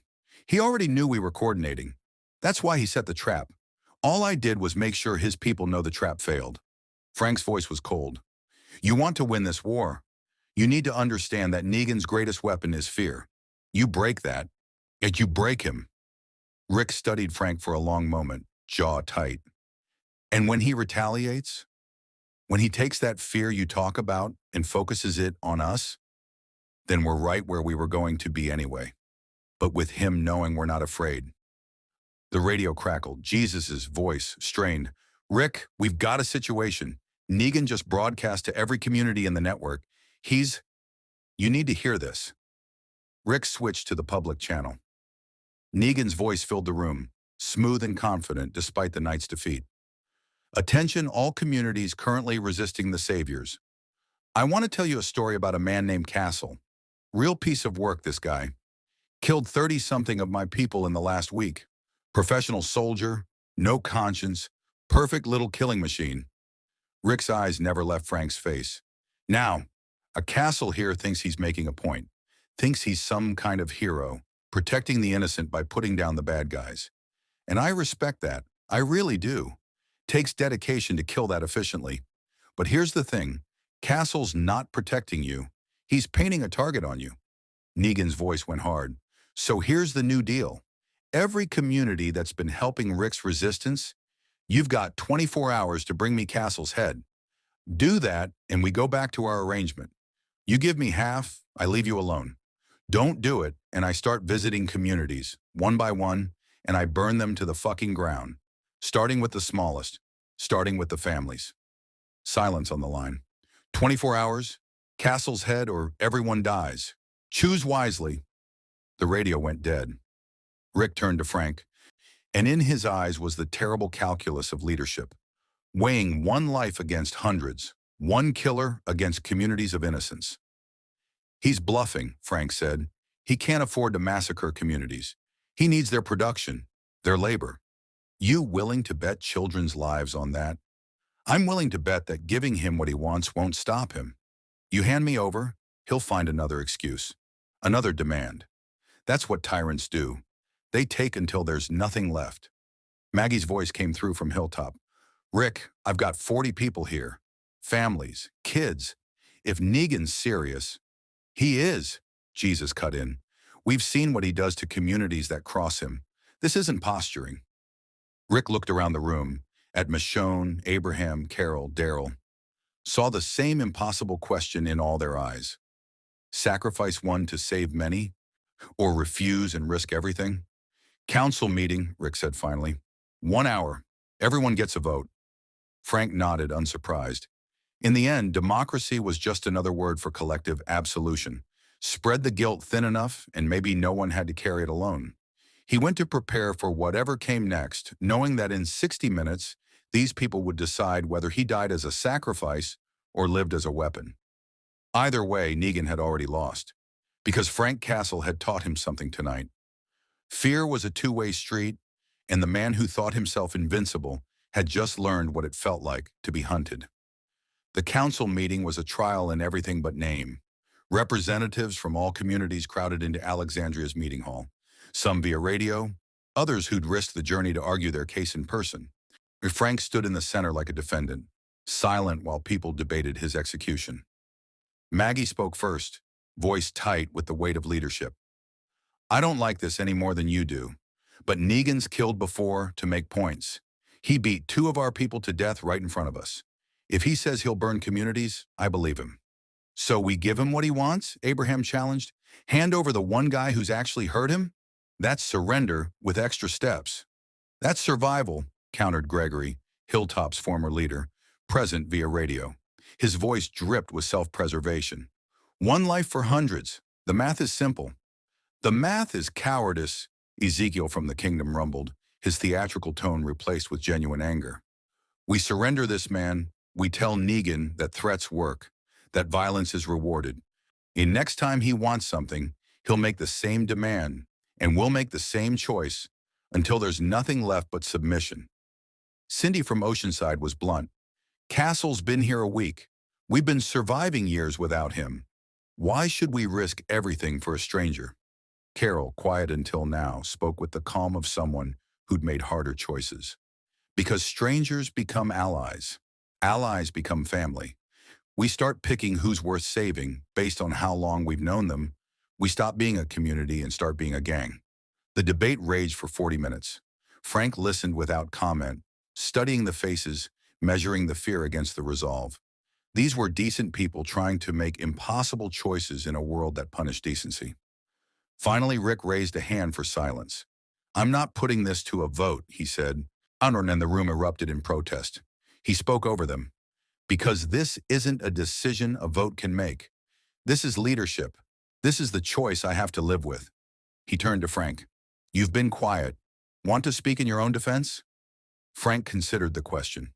He could argue tactical value, his effectiveness against the saviors, the strategic importance of not showing weakness. He could point out that sacrificing him wouldn't save them. Negan would find another excuse, another demand, until they had nothing left to give. But these people didn't need tactics. They needed something to believe in. "I've spent my entire adult life punishing people who hurt the innocent," Frank said quietly. "I've killed men who thought their power made them untouchable. I've destroyed organizations that believed violence gave them authority. And I've never once regretted removing that kind of evil from the world." He looked around the room. "Negan's not special. He's not invincible. He's just another bully who learned that fear works better than strength. You give him my head, you prove him right. You prove that fear is enough, that threats work, that the strong can take what they want from the weak as long as they're willing to be brutal enough. So we risk everyone to save your principles?" Gregory sneered. "No, you risk everyone to prove you still have principles worth saving." Frank's voice was hard. "Because the moment you decide survival is more important than who you are, you're already dead. You're just meat that hasn't stopped moving yet." Silence fell. Rick studied Frank with the intensity of a man trying to see past the violence to whatever was underneath. "So I'm not handing you over," Rick said finally. "Not because you've convinced me you're worth more than 40 innocent people, but because the moment we start making those calculations, deciding who lives and dies based on what the enemy demands, we become what we're fighting." Relief and anger rippled through the room in equal measure. "You're condemning us," Gregory shouted. "I'm giving us a chance to be something other than victims," Rick shot back. "Negan made his threat. Now we call his bluff. And if it's not a bluff," Rick's expression was granite, "then we fight, all of us together, and we make damn sure that even if he wins, it costs him everything." Maggie stood slowly. "Hilltop's with you. We don't negotiate with terrorists." Ezekiel's voice boomed through the radio. "The kingdom stands with Alexandria. Let this Negan learn that honor still has teeth." Cindy was quiet a long moment, then, "Oceanside's been hiding for too long. We're in." Gregory sputtered protest, but he was drowned out by the unified decision. The communities had chosen defiance. Frank caught Rick's eye, nodded once. Understanding passed between them. Not friendship, not trust, but recognition that they were both committed to a path that would end in blood. The meeting broke up with plans to fortify defenses, coordinate forces, prepare for the assault everyone knew was coming. Frank found himself alone with Daryl on the wall, watching the sun rise over a world that had 23 hours left before Negan's deadline. "You really believe what you said?" Daryl asked. "About principles being worth dying for?" Frank thought about Maria's face, and about the moment he'd chosen vengeance over moving on, about every decision since that had led him further from humanity and deeper into the thing he'd become. "I believe some things are worth killing for," he said. "Dying's just the risk you accept when you commit to that." "What about living? Ever think about what you'd do if you survived all this?" Frank smiled without humor. "I stopped planning for survival a long time ago. Now I just focus on taking as many monsters with me as possible." "That's a shit way to live." "It's the only way I know." They stood in silence, watching the dead world wake up. In the distance, Walker herds shambled between buildings. Closer, Alexandria's people moved through their morning routines. Breakfast, guard rotations, children being homeschooled in mathematics that might never matter again. "And you got a family before?" Daryl asked suddenly. "Before whatever made you like this?" Frank was quiet so long, Daryl thought he wouldn't answer. Finally, "Wife, 2 kids. They were everything. Then some criminals wanted to send a message to someone else, and my family ended up as collateral damage. I was there, watched it happen, couldn't stop it. Damn, I'm sorry." "Don't be. I stopped being sorry a long time ago. Now I just make sure it doesn't happen to anyone else." By killing everyone who might do it. By killing everyone who proves they will. Daryl processed that. You ever think maybe you're fighting the wrong war? That all this killing won't bring them back? Frank turned to face him fully. I know it won't bring them back. That's not the point. The point is making sure the kind of people who kill them don't get to keep breathing and hurting others. Someone has to be willing to cross that line, to become the monster that hunts monsters. I volunteered. Sounds lonely. It is. Frank looked back at the sunrise. But loneliness is better than losing someone you love because you weren't willing to do what was necessary. Before Daryl could respond, gunfire erupted from the south gate. They ran. The attack came early, 17 hours before Negan's deadline. 3 trucks loaded with saviors, shooting their way through the outer defenses. Not the full army, Frank realized immediately. A probing attack, testing Alexandria's readiness. He reached the wall as Abraham organized the defense, defenders taking positions with practiced efficiency. The saviors were already pulling back. Having accomplished their mission, killing 2 defenders and proving Alexandria was vulnerable. But they left something behind. A truck, abandoned at the gate, engine running. Frank recognized the tactical setup immediately. Vehicle-borne IED, packed with explosives, meant to blow the gate and create a breach for the main assault. Everyone back, he shouted, already running toward the truck. Rosita caught his arm. It's rigged. You can't. Frank pulled free and kept moving. The truck was counting down. He could see the timer through the windshield. 2 minutes, 30 seconds. Not enough time to evacuate everyone in blast radius. Not enough time for anything except disarming it or driving it away. He knew which one he was good at. Frank climbed into the cab, threw it in gear, and aimed for the open countryside. Behind him, voices shouted. Rick was running after the truck, yelling something Frank couldn't hear over the engine. 1 minute, 40 seconds. The truck bounced over rough terrain, putting distance between the explosives and the community. Frank calculated blast radius, absorption factors, acceptable casualties. The math was simple. 1 life to save dozens. He'd made this calculation before. 1 minute, 10 seconds. Daryl's motorcycle appeared alongside the truck, the man gesturing frantically for Frank to jump. But at this speed, on this terrain, the jump would kill him anyway. Might as well stay with the bomb. 40 seconds. Frank thought about Maria's smile, about his kids' laughter, about whether they'd be proud of what he'd become or horrified. He thought about the endless parade of targets he'd eliminated, the uncountable bodies in his wake, and whether any of it had mattered. 20 seconds. The truck hit a ditch and launched airborne for a moment. Frank used the opportunity to throw himself clear, hitting the ground hard enough to crack ribs, rolling through grass and dirt while momentum tried to tear him apart. 10 seconds. He covered his head as the world turned to fire, and sound and pressure that tried to crush him into the earth. The blast wave picked him up and threw him another 20 feet. Something broke in his left leg. Something else in his shoulder. Then silence. Frank lay in the grass, staring at the sky, cataloging injuries. Broken leg, dislocated shoulder, concussion, possibly internal bleeding. Survivable if someone reached him soon? Daryl's face appeared above him, mouth moving. Frank couldn't hear him over the ringing in his ears. But he could read the expression, relief and anger mixed with something like respect. They carried him back to Alexandria on a stretcher. Denise was waiting, medical kit ready, that I told you so look in her eyes tempered with genuine concern. You're an idiot, she said, checking his pupils. Brave, effective, but an idiot. Frank tried to respond, couldn't make his mouth work right. The concussion was worse than he'd thought. Rick appeared at the edge of his vision. You saved 20 people, maybe more. Frank managed to form words. Just doing math. That's what scares me. To you, this is just math. Lives as numbers, casualties as statistics. Rick's voice was hard. But those 20 people, they've got names, families, futures. They're not just numbers. Never said. They were. Frank's vision was graying at the edges. Said I'd protect them. Did. By nearly getting yourself killed. Better me than them. Denise pushed Rick aside.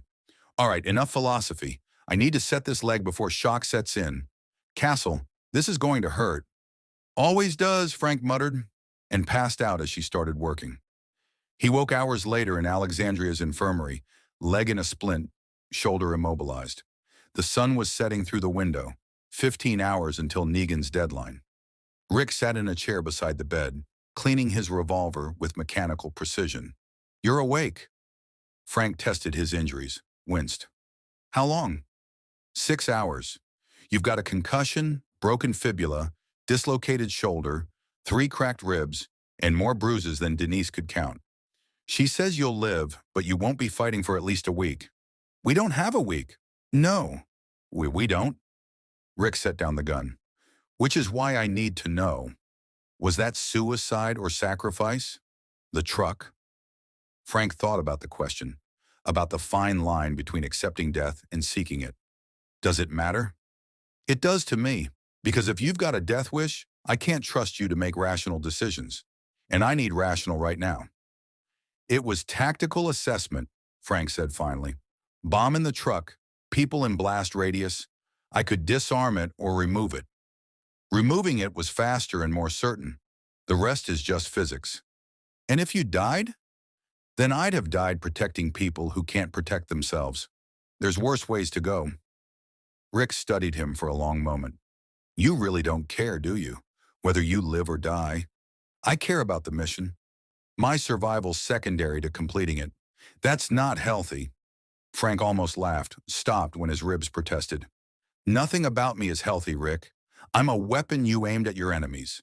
Weapons don't need to be healthy. They need to be effective. You're not a weapon. You're a person. I was a person.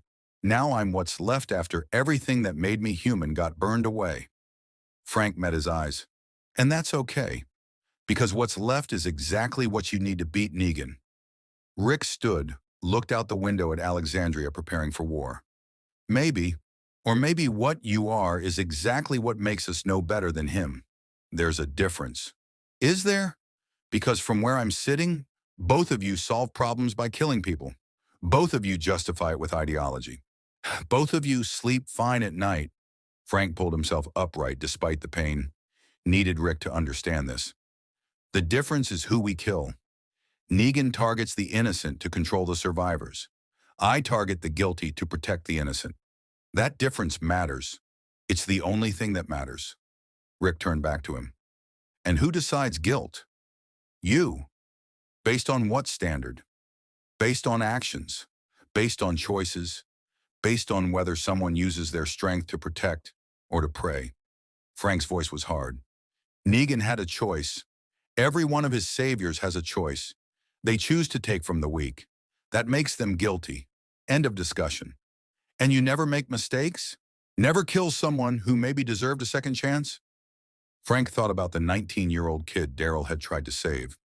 Thought about every target he'd eliminated who might have had a story, a reason, an excuse. Probably, he admitted, but I'd rather err on the side of protecting innocence than risk letting monsters go free. You want to debate the philosophy of that? Fine. But not while those monsters are at your gates. The radio crackled, Michonne's voice. Rick, we've got movement. Multiple vehicles heading our way.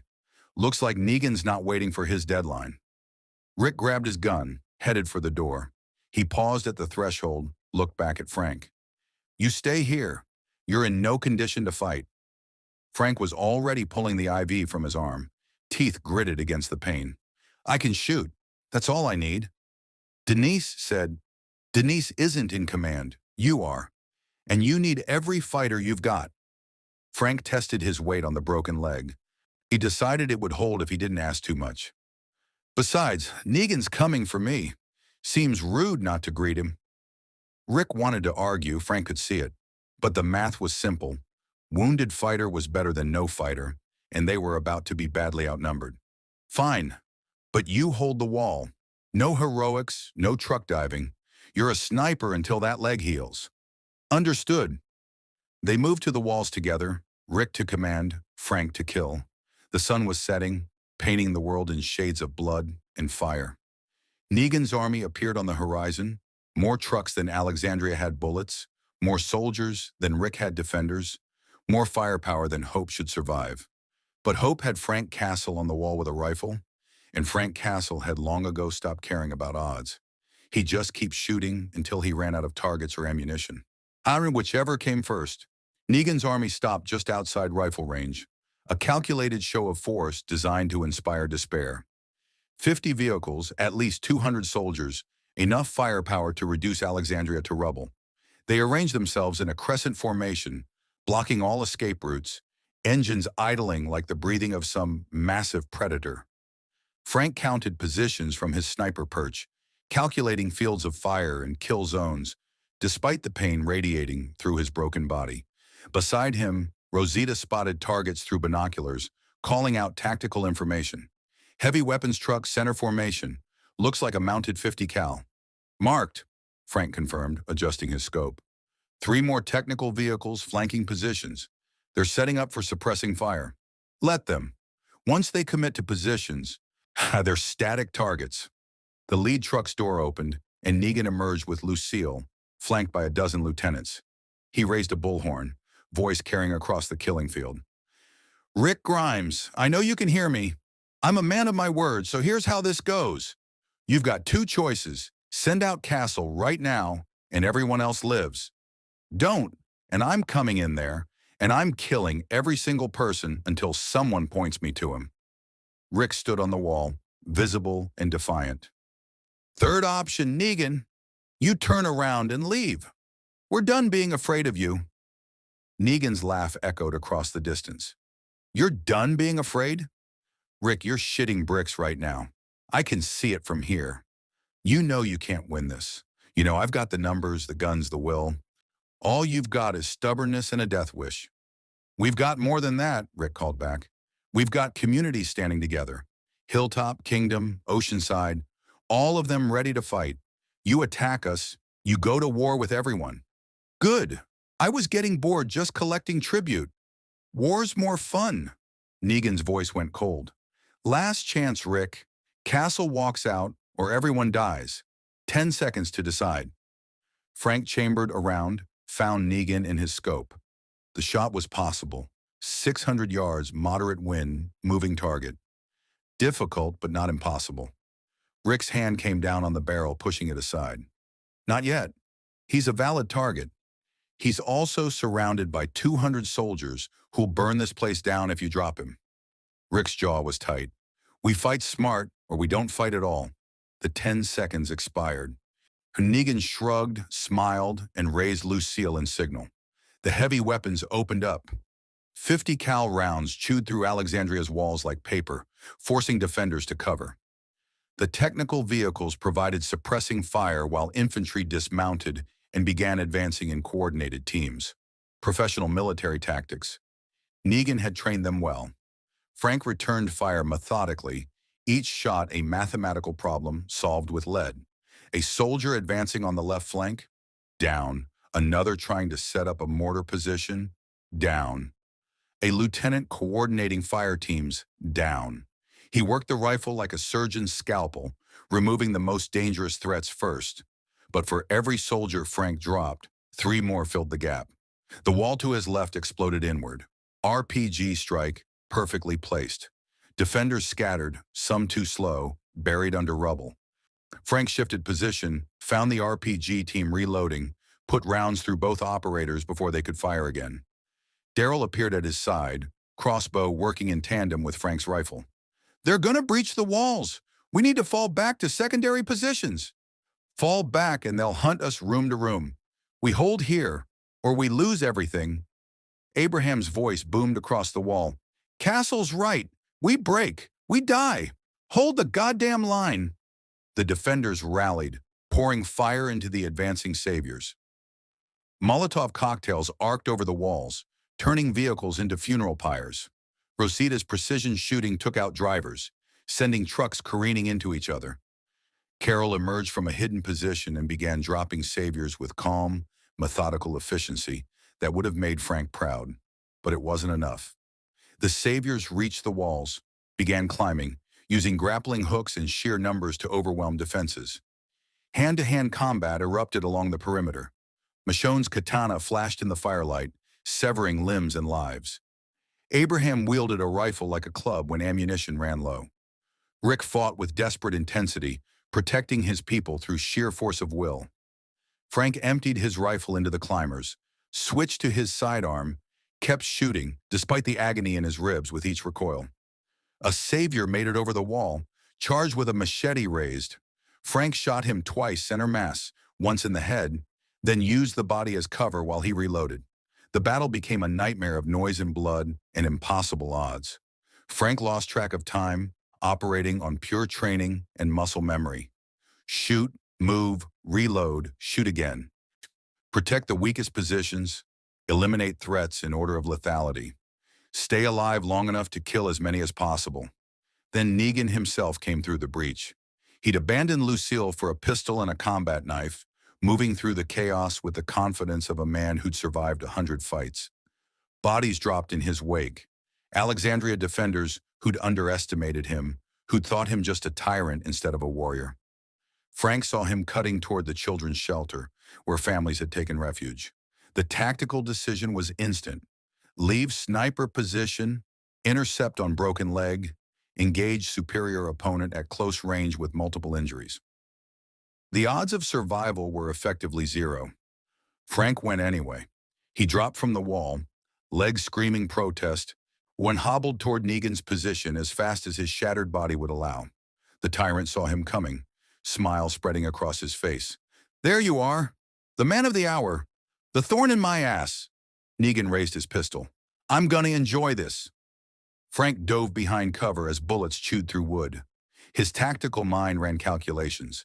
Negan was a competent fighter, but predictable, favoring intimidation over precision. Use that. Draw him in. Make him confident. Make him make a mistake. Frank emerged from cover firing, forcing Negan to dodge, then close the distance despite his injuries. Negan swung the knife in a wide arc. Telegraphed. Powerful. Easily dodged by someone with two working legs. Frank's broken fibula gave out mid-dodge. He stumbled and Negan's knife opened a line across his shoulder. "Not so tough now. Eh, are you?" Negan kicked him in the ribs, exactly where they were already broken. Frank went down, vision whiting out from pain. Negan stood over him, knife raised for the killing blow. "Any last words? Something profound? Some tough guy bullshit about justice?" Frank's hand found the tactical knife on his belt, the one he'd kept since waking in this dead world. He looked up at Negan with eyes that had seen too much death to fear one more. "Yeah, duck." Negan frowned, turned. Daryl's crossbow bolt took him through the shoulder, spinning him around. Abraham's rifle butt caught him across the jaw. Michonne's katana pressed against his throat before he could recover. The battle stopped. Saviors saw their leader disarmed, defeated, held at sword point. The fight went out of them like air from punctured lungs. Weapons lowered, hands raised, and the sudden silence was deafening. Rick appeared, blood splattered and exhausted, revolver pointed at Negan's head. "It's over," he said simply. Negan, even defeated, managed a smile. "Is it? You kill me, my people will tear this place apart. I'm the only thing keeping them organized." "Then maybe we don't kill you." Rick's voice was hard. "Maybe we do something worse. Maybe we show everyone that you're not invincible, that you can be beaten, that following you isn't protection. It's suicide." Negan's smile faltered. Rick raised his voice, addressing the saviors. "Your leader came here to kill us for standing up to him. He brought an army to murder families because one man hurt his pride. You followed him because you thought he kept you safe. But look around. Half your force is dead or wounded. Your weapons are burning. And your great leader's on his knees." The saviors shifted uncomfortably, looking at each other, at the bodies, at the destruction. "We don't want to be your enemies," Rick continued. "We want to survive, same as you.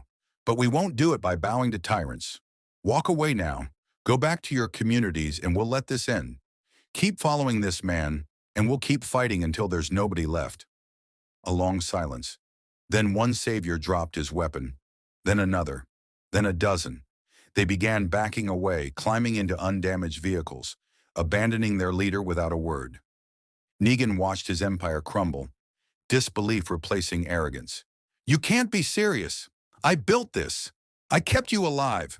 Without me, you're nothing. Without you, one savior called back. Maybe we can be something better. The vehicles pulled away, leaving Negan alone with his captors and his shattered pride. Rick looked down at him. Here's what happens now. You stand trial. Every community you terrorized gets to testify. Then we decide, execution or life in a cell, symbol of what happens to tyrants in our world. You don't have the balls to execute me. Maybe not, but he does. Rick gestured to Frank, who'd pulled himself upright against a wall, rifle in hand despite the agony. Frank met Negan's eyes with the flat certainty of a man who'd ended hundreds of monsters and would end hundreds more. I've been killing people like you my whole life. Warlords, mobsters, predators who thought power made them special. You're not special. You're just another target I haven't eliminated yet. For the first time, genuine fear crossed Negan's face. But, Frank continued, lowering the rifle, Rick's in command. His call, not mine. So you get your trial. You get your testimony. You get to hear every person you hurt explain exactly what you took from them. And then we decide if the world's better with you dead or with you locked in a cage as a reminder of what we survived. They took Negan to Alexandria's makeshift prison, a reinforced basement, guarded around the clock. The trial would come later, after the wounded were treated and the dead were buried. Frank found himself back in the infirmary, Denise repairing the damage he'd inflicted on top of his existing injuries. You're either the bravest person I've ever met or the stupidest, she said, stitching the knife wound on his shoulder. Possibly both. Just stubborn. That too. She worked in silence for a moment. You saved a lot of people today. Want the children's shelter. If Negan had reached it, he didn't, because you stopped him, with a broken leg and cracked ribs and more pain than most people could stand. She met his eyes. Why? Why push yourself like that? Frank thought about Maria and the kids, about the families he'd failed to save, about all the times he'd been too late, or too slow, or too unprepared. Because someone has to, he said simply. Someone has to be willing to stand between the monsters and the innocent, no matter what it costs. I volunteered a long time ago. Haven't found a reason to quit yet. Even if it kills you. Especially then. Denise finished the stitching, bandaged the wound with gentle efficiency. Well, try to die a little slower. I'm tired of putting you back together. Rick appeared in the doorway as Denise left. And he looked a decade older than he had that morning, carrying the weight of the dead and the responsibility for the living. 17 casualties, he said quietly. 8 dead, 9 wounded. Could have been worse. Could have been everyone. Yeah. Rick sat down heavily. I've been thinking about what you said, about the difference between you and Negan, about guilt and punishment. And you're right, there is a difference. But it's a thin line, Castle. Real thin. The moment you start enjoying what you do, the moment you stop questioning whether it's necessary, that's when you cross it. I don't enjoy it. Don't you? Even a little? The certainty? The simplicity of pulling a trigger and solving a problem? Frank was quiet for a long time, honest enough to examine the question seriously. Maybe. Hey, but that doesn't change whether it needs doing. No, it just changes what it does to the person doing it. Rick stood. The council wants you at Negan's trial. As a witness, maybe as an advisor. They're debating execution versus imprisonment. What do you think? I think killing him makes him a martyr, makes us killers. But I also think keeping him alive is a risk. Someone might try to break him out, restart his organization. There's no good answer. Frank thought about all the targets he'd eliminated, all the monsters who'd never gotten trials or second chances. He thought about whether any of them would have reformed if given the opportunity, or whether mercy was just delayed murder. Lock him up, Frank said finally. Not because he deserves mercy, because his people need to see that resistance works, where that tyrants can be defeated and caged. You kill him, some of them will remember him as powerful. You lock him up, they'll remember him as pathetic. Rick nodded slowly. That's surprisingly wise for someone who usually solves problems with bullets. Bullets are for immediate threats. Psychological warfare is for long-term victory. Frank tested his shoulder, winced. Besides, if he escapes or someone tries to restart his empire, I'll still be here. Problem solves itself eventually. That's what I'm afraid of, that everything eventually becomes a problem to be solved with violence. In this world, it does. Question is whether you've got the stomach to apply that violence when necessary. Frank met his eyes. Today you did. You rallied communities, held the line, broke Negan's army. You proved you can lead in war, not just peace. I don't want to lead in war. I want to rebuild civilization. Then win the war first. Make the world safe enough that civilization's possible again. That's how it works. You fight until fighting's not necessary anymore. And how do we know when that is? Frank smiled without humor. We don't. That's the hell of it. There's always another threat, another enemy, another monster. You just keep fighting until you can't anymore. That's depressing. That's reality. Rick left him there carrying the burden of leadership and the knowledge that peace was always temporary, always fragile, always one tyrant away from collapse.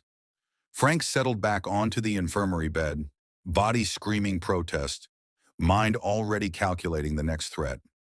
Because Negan was down but not destroyed. The saviors were scattered but not eliminated. And somewhere out there, other warlords were learning about Alexandria's victory and making plans. The war wasn't over. It had just entered a new phase, and Frank Castle would be ready, because that's what he was. A weapon that never stopped, never quit, never rested until every monster was punished and every innocent was safe. Or until the weapon finally broke, whichever came first. The trial lasted 3 days. Representatives from every community Negan had terrorized came to testify. Widows described husbands beaten to death for imagined infractions. Fathers spoke of children starved because the saviors took too much. Survivors recounted public executions designed to instill fear, brutality calculated to break spirits. Negan sat through it all in chains, his characteristic smirk gradually fading as the true cost of his empire became undeniable. He tried to argue justification, that he'd created order from chaos, that his methods were necessary for survival, that the strong had to rule the weak or everyone would die. No one was convinced. Frank attended as observer, not participant. He'd killed enough of Negan's people that his testimony would be redundant. Instead, he watched the process of justice play out in a world that had forgotten what the word meant. On the third day, the council voted life imprisonment, no possibility of release. Negan would live, but as a cautionary tale, a reminder that tyrants could be defeated, that power built on fear eventually crumbled. They locked him in Alexandria's reinforced cell, visible to anyone who visited. A living monument to the price of tyranny. Frank visited once, curious to see how the man would handle defeat. Negan looked up from his cot, that trademark smile attempting a comeback. Castle, come to gloat? No, just confirming you're actually contained. Oh, I'm contained all right. Locked in a box like a zoo animal while everyone pretends they're better than me. Negan leaned forward. But we both know the truth, don't we? You and me, we're the same. We both kill to protect what we think matters. Only difference is, I was honest about it. Frank studied him dispassionately. The difference is who we kill and why. You kill to control. I kill to protect. That gap's wider than you think. Is it? Because from where I'm sitting, you've got more blood on your hands than I do.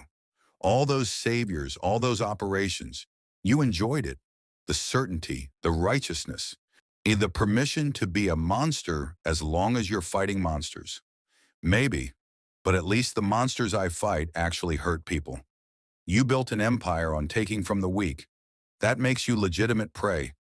Negan laughed, bitter and genuine. And when there's no more people like me, when you've killed all the tyrants and warlords and bandits, what does Frank Castle do in peacetime? Frank had asked himself that question 1,000 times, never found an answer that didn't end in more violence. There is no peacetime, he said finally, just intervals between conflicts. The world keeps producing people who need killing. I keep obliging. That's sad, man, really sad.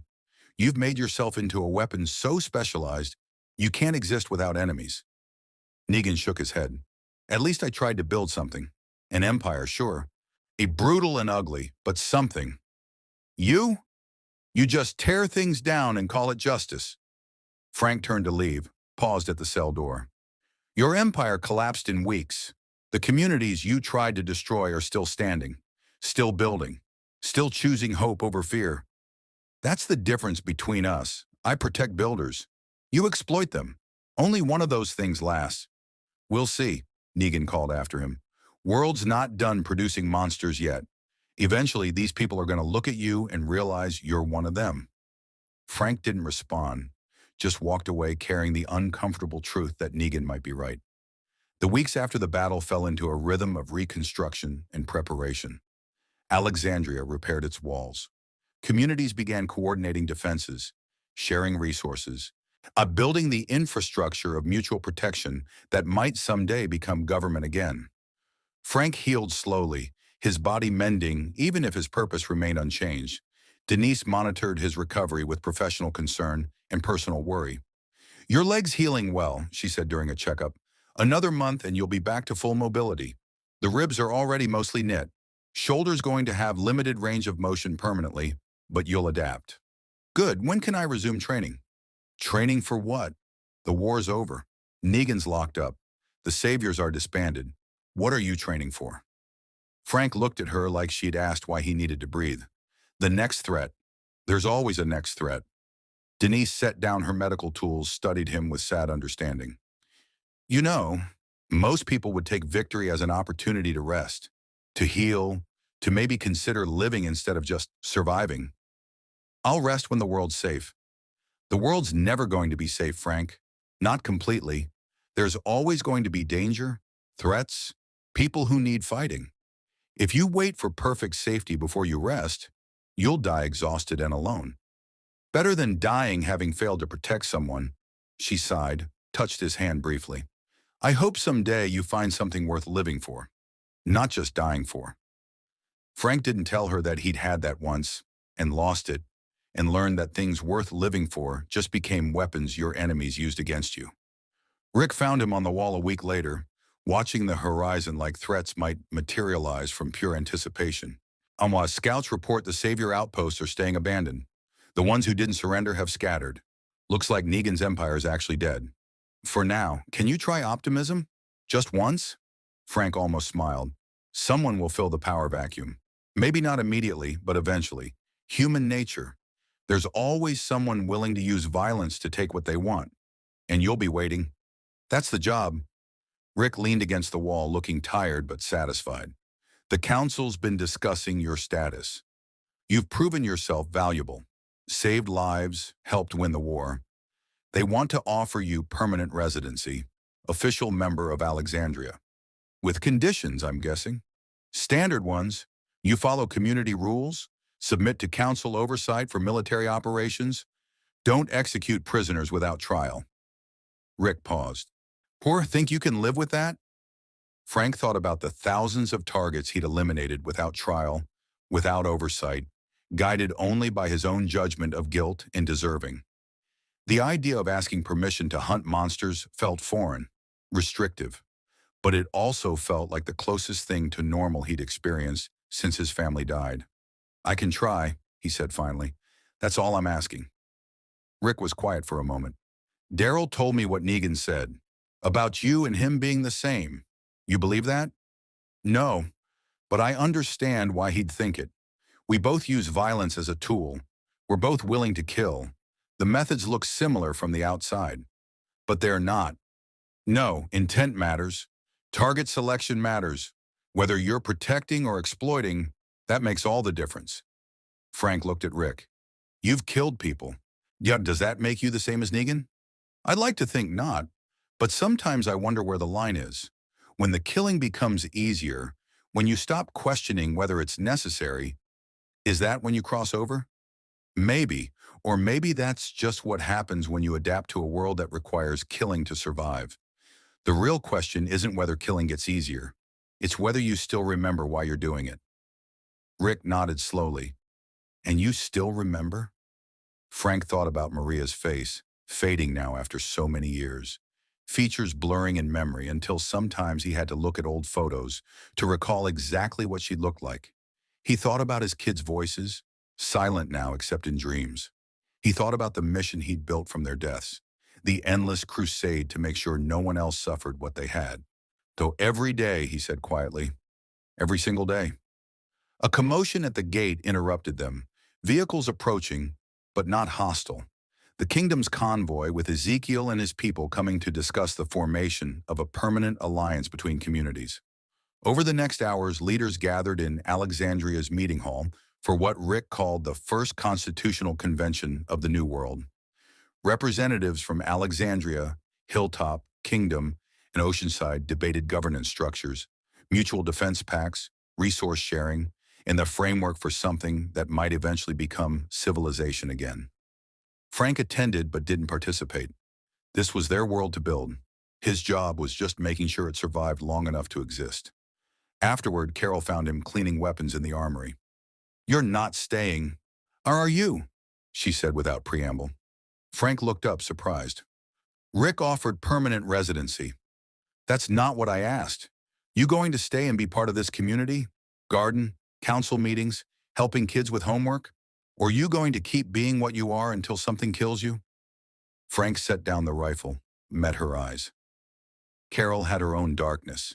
He'd seen it in action, the sweet exterior hiding a ruthless survivor who'd do anything to protect her people. She understood him better than most. "I don't know how to be anything else," he admitted. "I didn't either. I was an abused wife who became a killer to protect my daughter. Then my daughter died, and all I had left was the killing. Took me years to figure out I could be more than just the monster I'd become." "How'd you do it?" "I found people worth protecting, and I let myself care about them, even though it scared me, even though I knew it made me vulnerable." She smiled sadly. "You've been protecting people here for weeks. When are you going to let yourself actually join them? When I'm sure they're safe." "They're never going to be completely safe, Frank. That's not how the world works anymore. Maybe never was." She touched his shoulder. "But if you wait for perfect safety before you start living again, you'll die having spent years surviving, but never really alive." She left him with that, and Frank sat in the armory surrounded by instruments of death, wondering if there was a version of himself that could put them down and pick up something else. He didn't know, wasn't sure he'd recognize that version if he found it. The weeks became months. Alexandria thrived, growing crops, accepting new survivors, building something that resembled society. Frank took on the role of defensive coordinator, training fighters, planning contingencies, maintaining readiness for threats that might never come. It was almost peaceful. Then the radio crackled one evening with a distress call from a settlement 60 miles north. Raiders, heavily armed, professional. They'd hit 3 communities in 2 weeks, taking everything, killing anyone who resisted. The council debated sending help. Resources were limited. The settlement wasn't part of their alliance. It was risky. Frank didn't wait for the debate to conclude. He gathered his gear, loaded a truck, and headed for the gate. Rick intercepted him. "We haven't approved this operation." "Then don't. This one's on me." "Castle, there's people dying while you debate logistics." I can help them. I'm going." Frank's voice was flat, final. "You want to court-martial me when I get back? Fine. But I'm not listening to people die on a radio while we discuss policy." Rick studied him for a long moment, then sighed and climbed into the truck's passenger seat. "Then I'm coming with you. Someone needs to make sure you don't cross the line." Daryl appeared with his crossbow. "Room for one more?" Abraham followed, rifle in hand. "Make that 2 more. Someone's got to write the after-action report." They drove into the night, 4 warriors heading toward violence because that's what they'd become. People who ran toward danger instead of away from it, who couldn't ignore suffering even when prudence suggested otherwise. The raid was exactly what Frank expected. 20 bandits with military weapons. Oh, now you're holding a community of 40 hostage. They'd already killed 3 people to establish dominance. Were preparing to execute more when Frank's team arrived. The fight was brief and brutal. Frank moved through the raiders with the efficiency of long practice, each shot calculated for maximum effect. Daryl's crossbow provided silent elimination of perimeter guards. Abraham's rifle boomed like judgment. Rick coordinated the rescue of hostages while the shooting kept the raiders occupied. When it ended, 18 raiders were dead, 2 had fled, and the community was free. The grateful survivors offered food, shelter, thanks. Rick accepted graciously, but Frank was already back in the truck, ready to return to Alexandria. "You okay?" Rick asked as they drove. "Fine. You were efficient back there. Scary efficient. That's the job. Is it? Oh, or is it the only thing you know how to do?" Frank didn't answer, just watched the dead world slide past the window. Somewhere out there, more communities were suffering.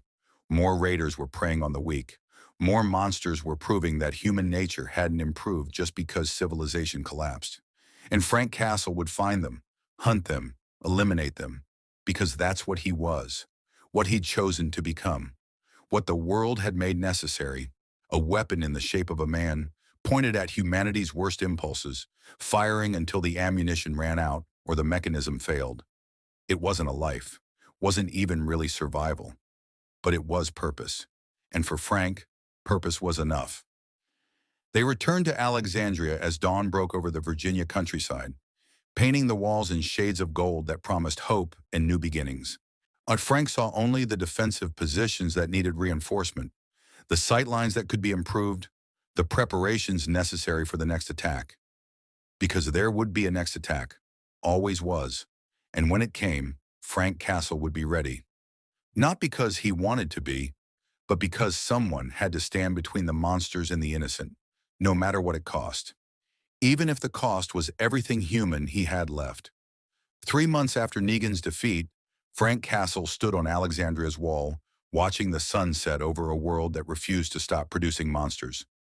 Behind him, the community thrived, children laughing, couples planning futures, builders constructing something that might someday deserve to be called civilization.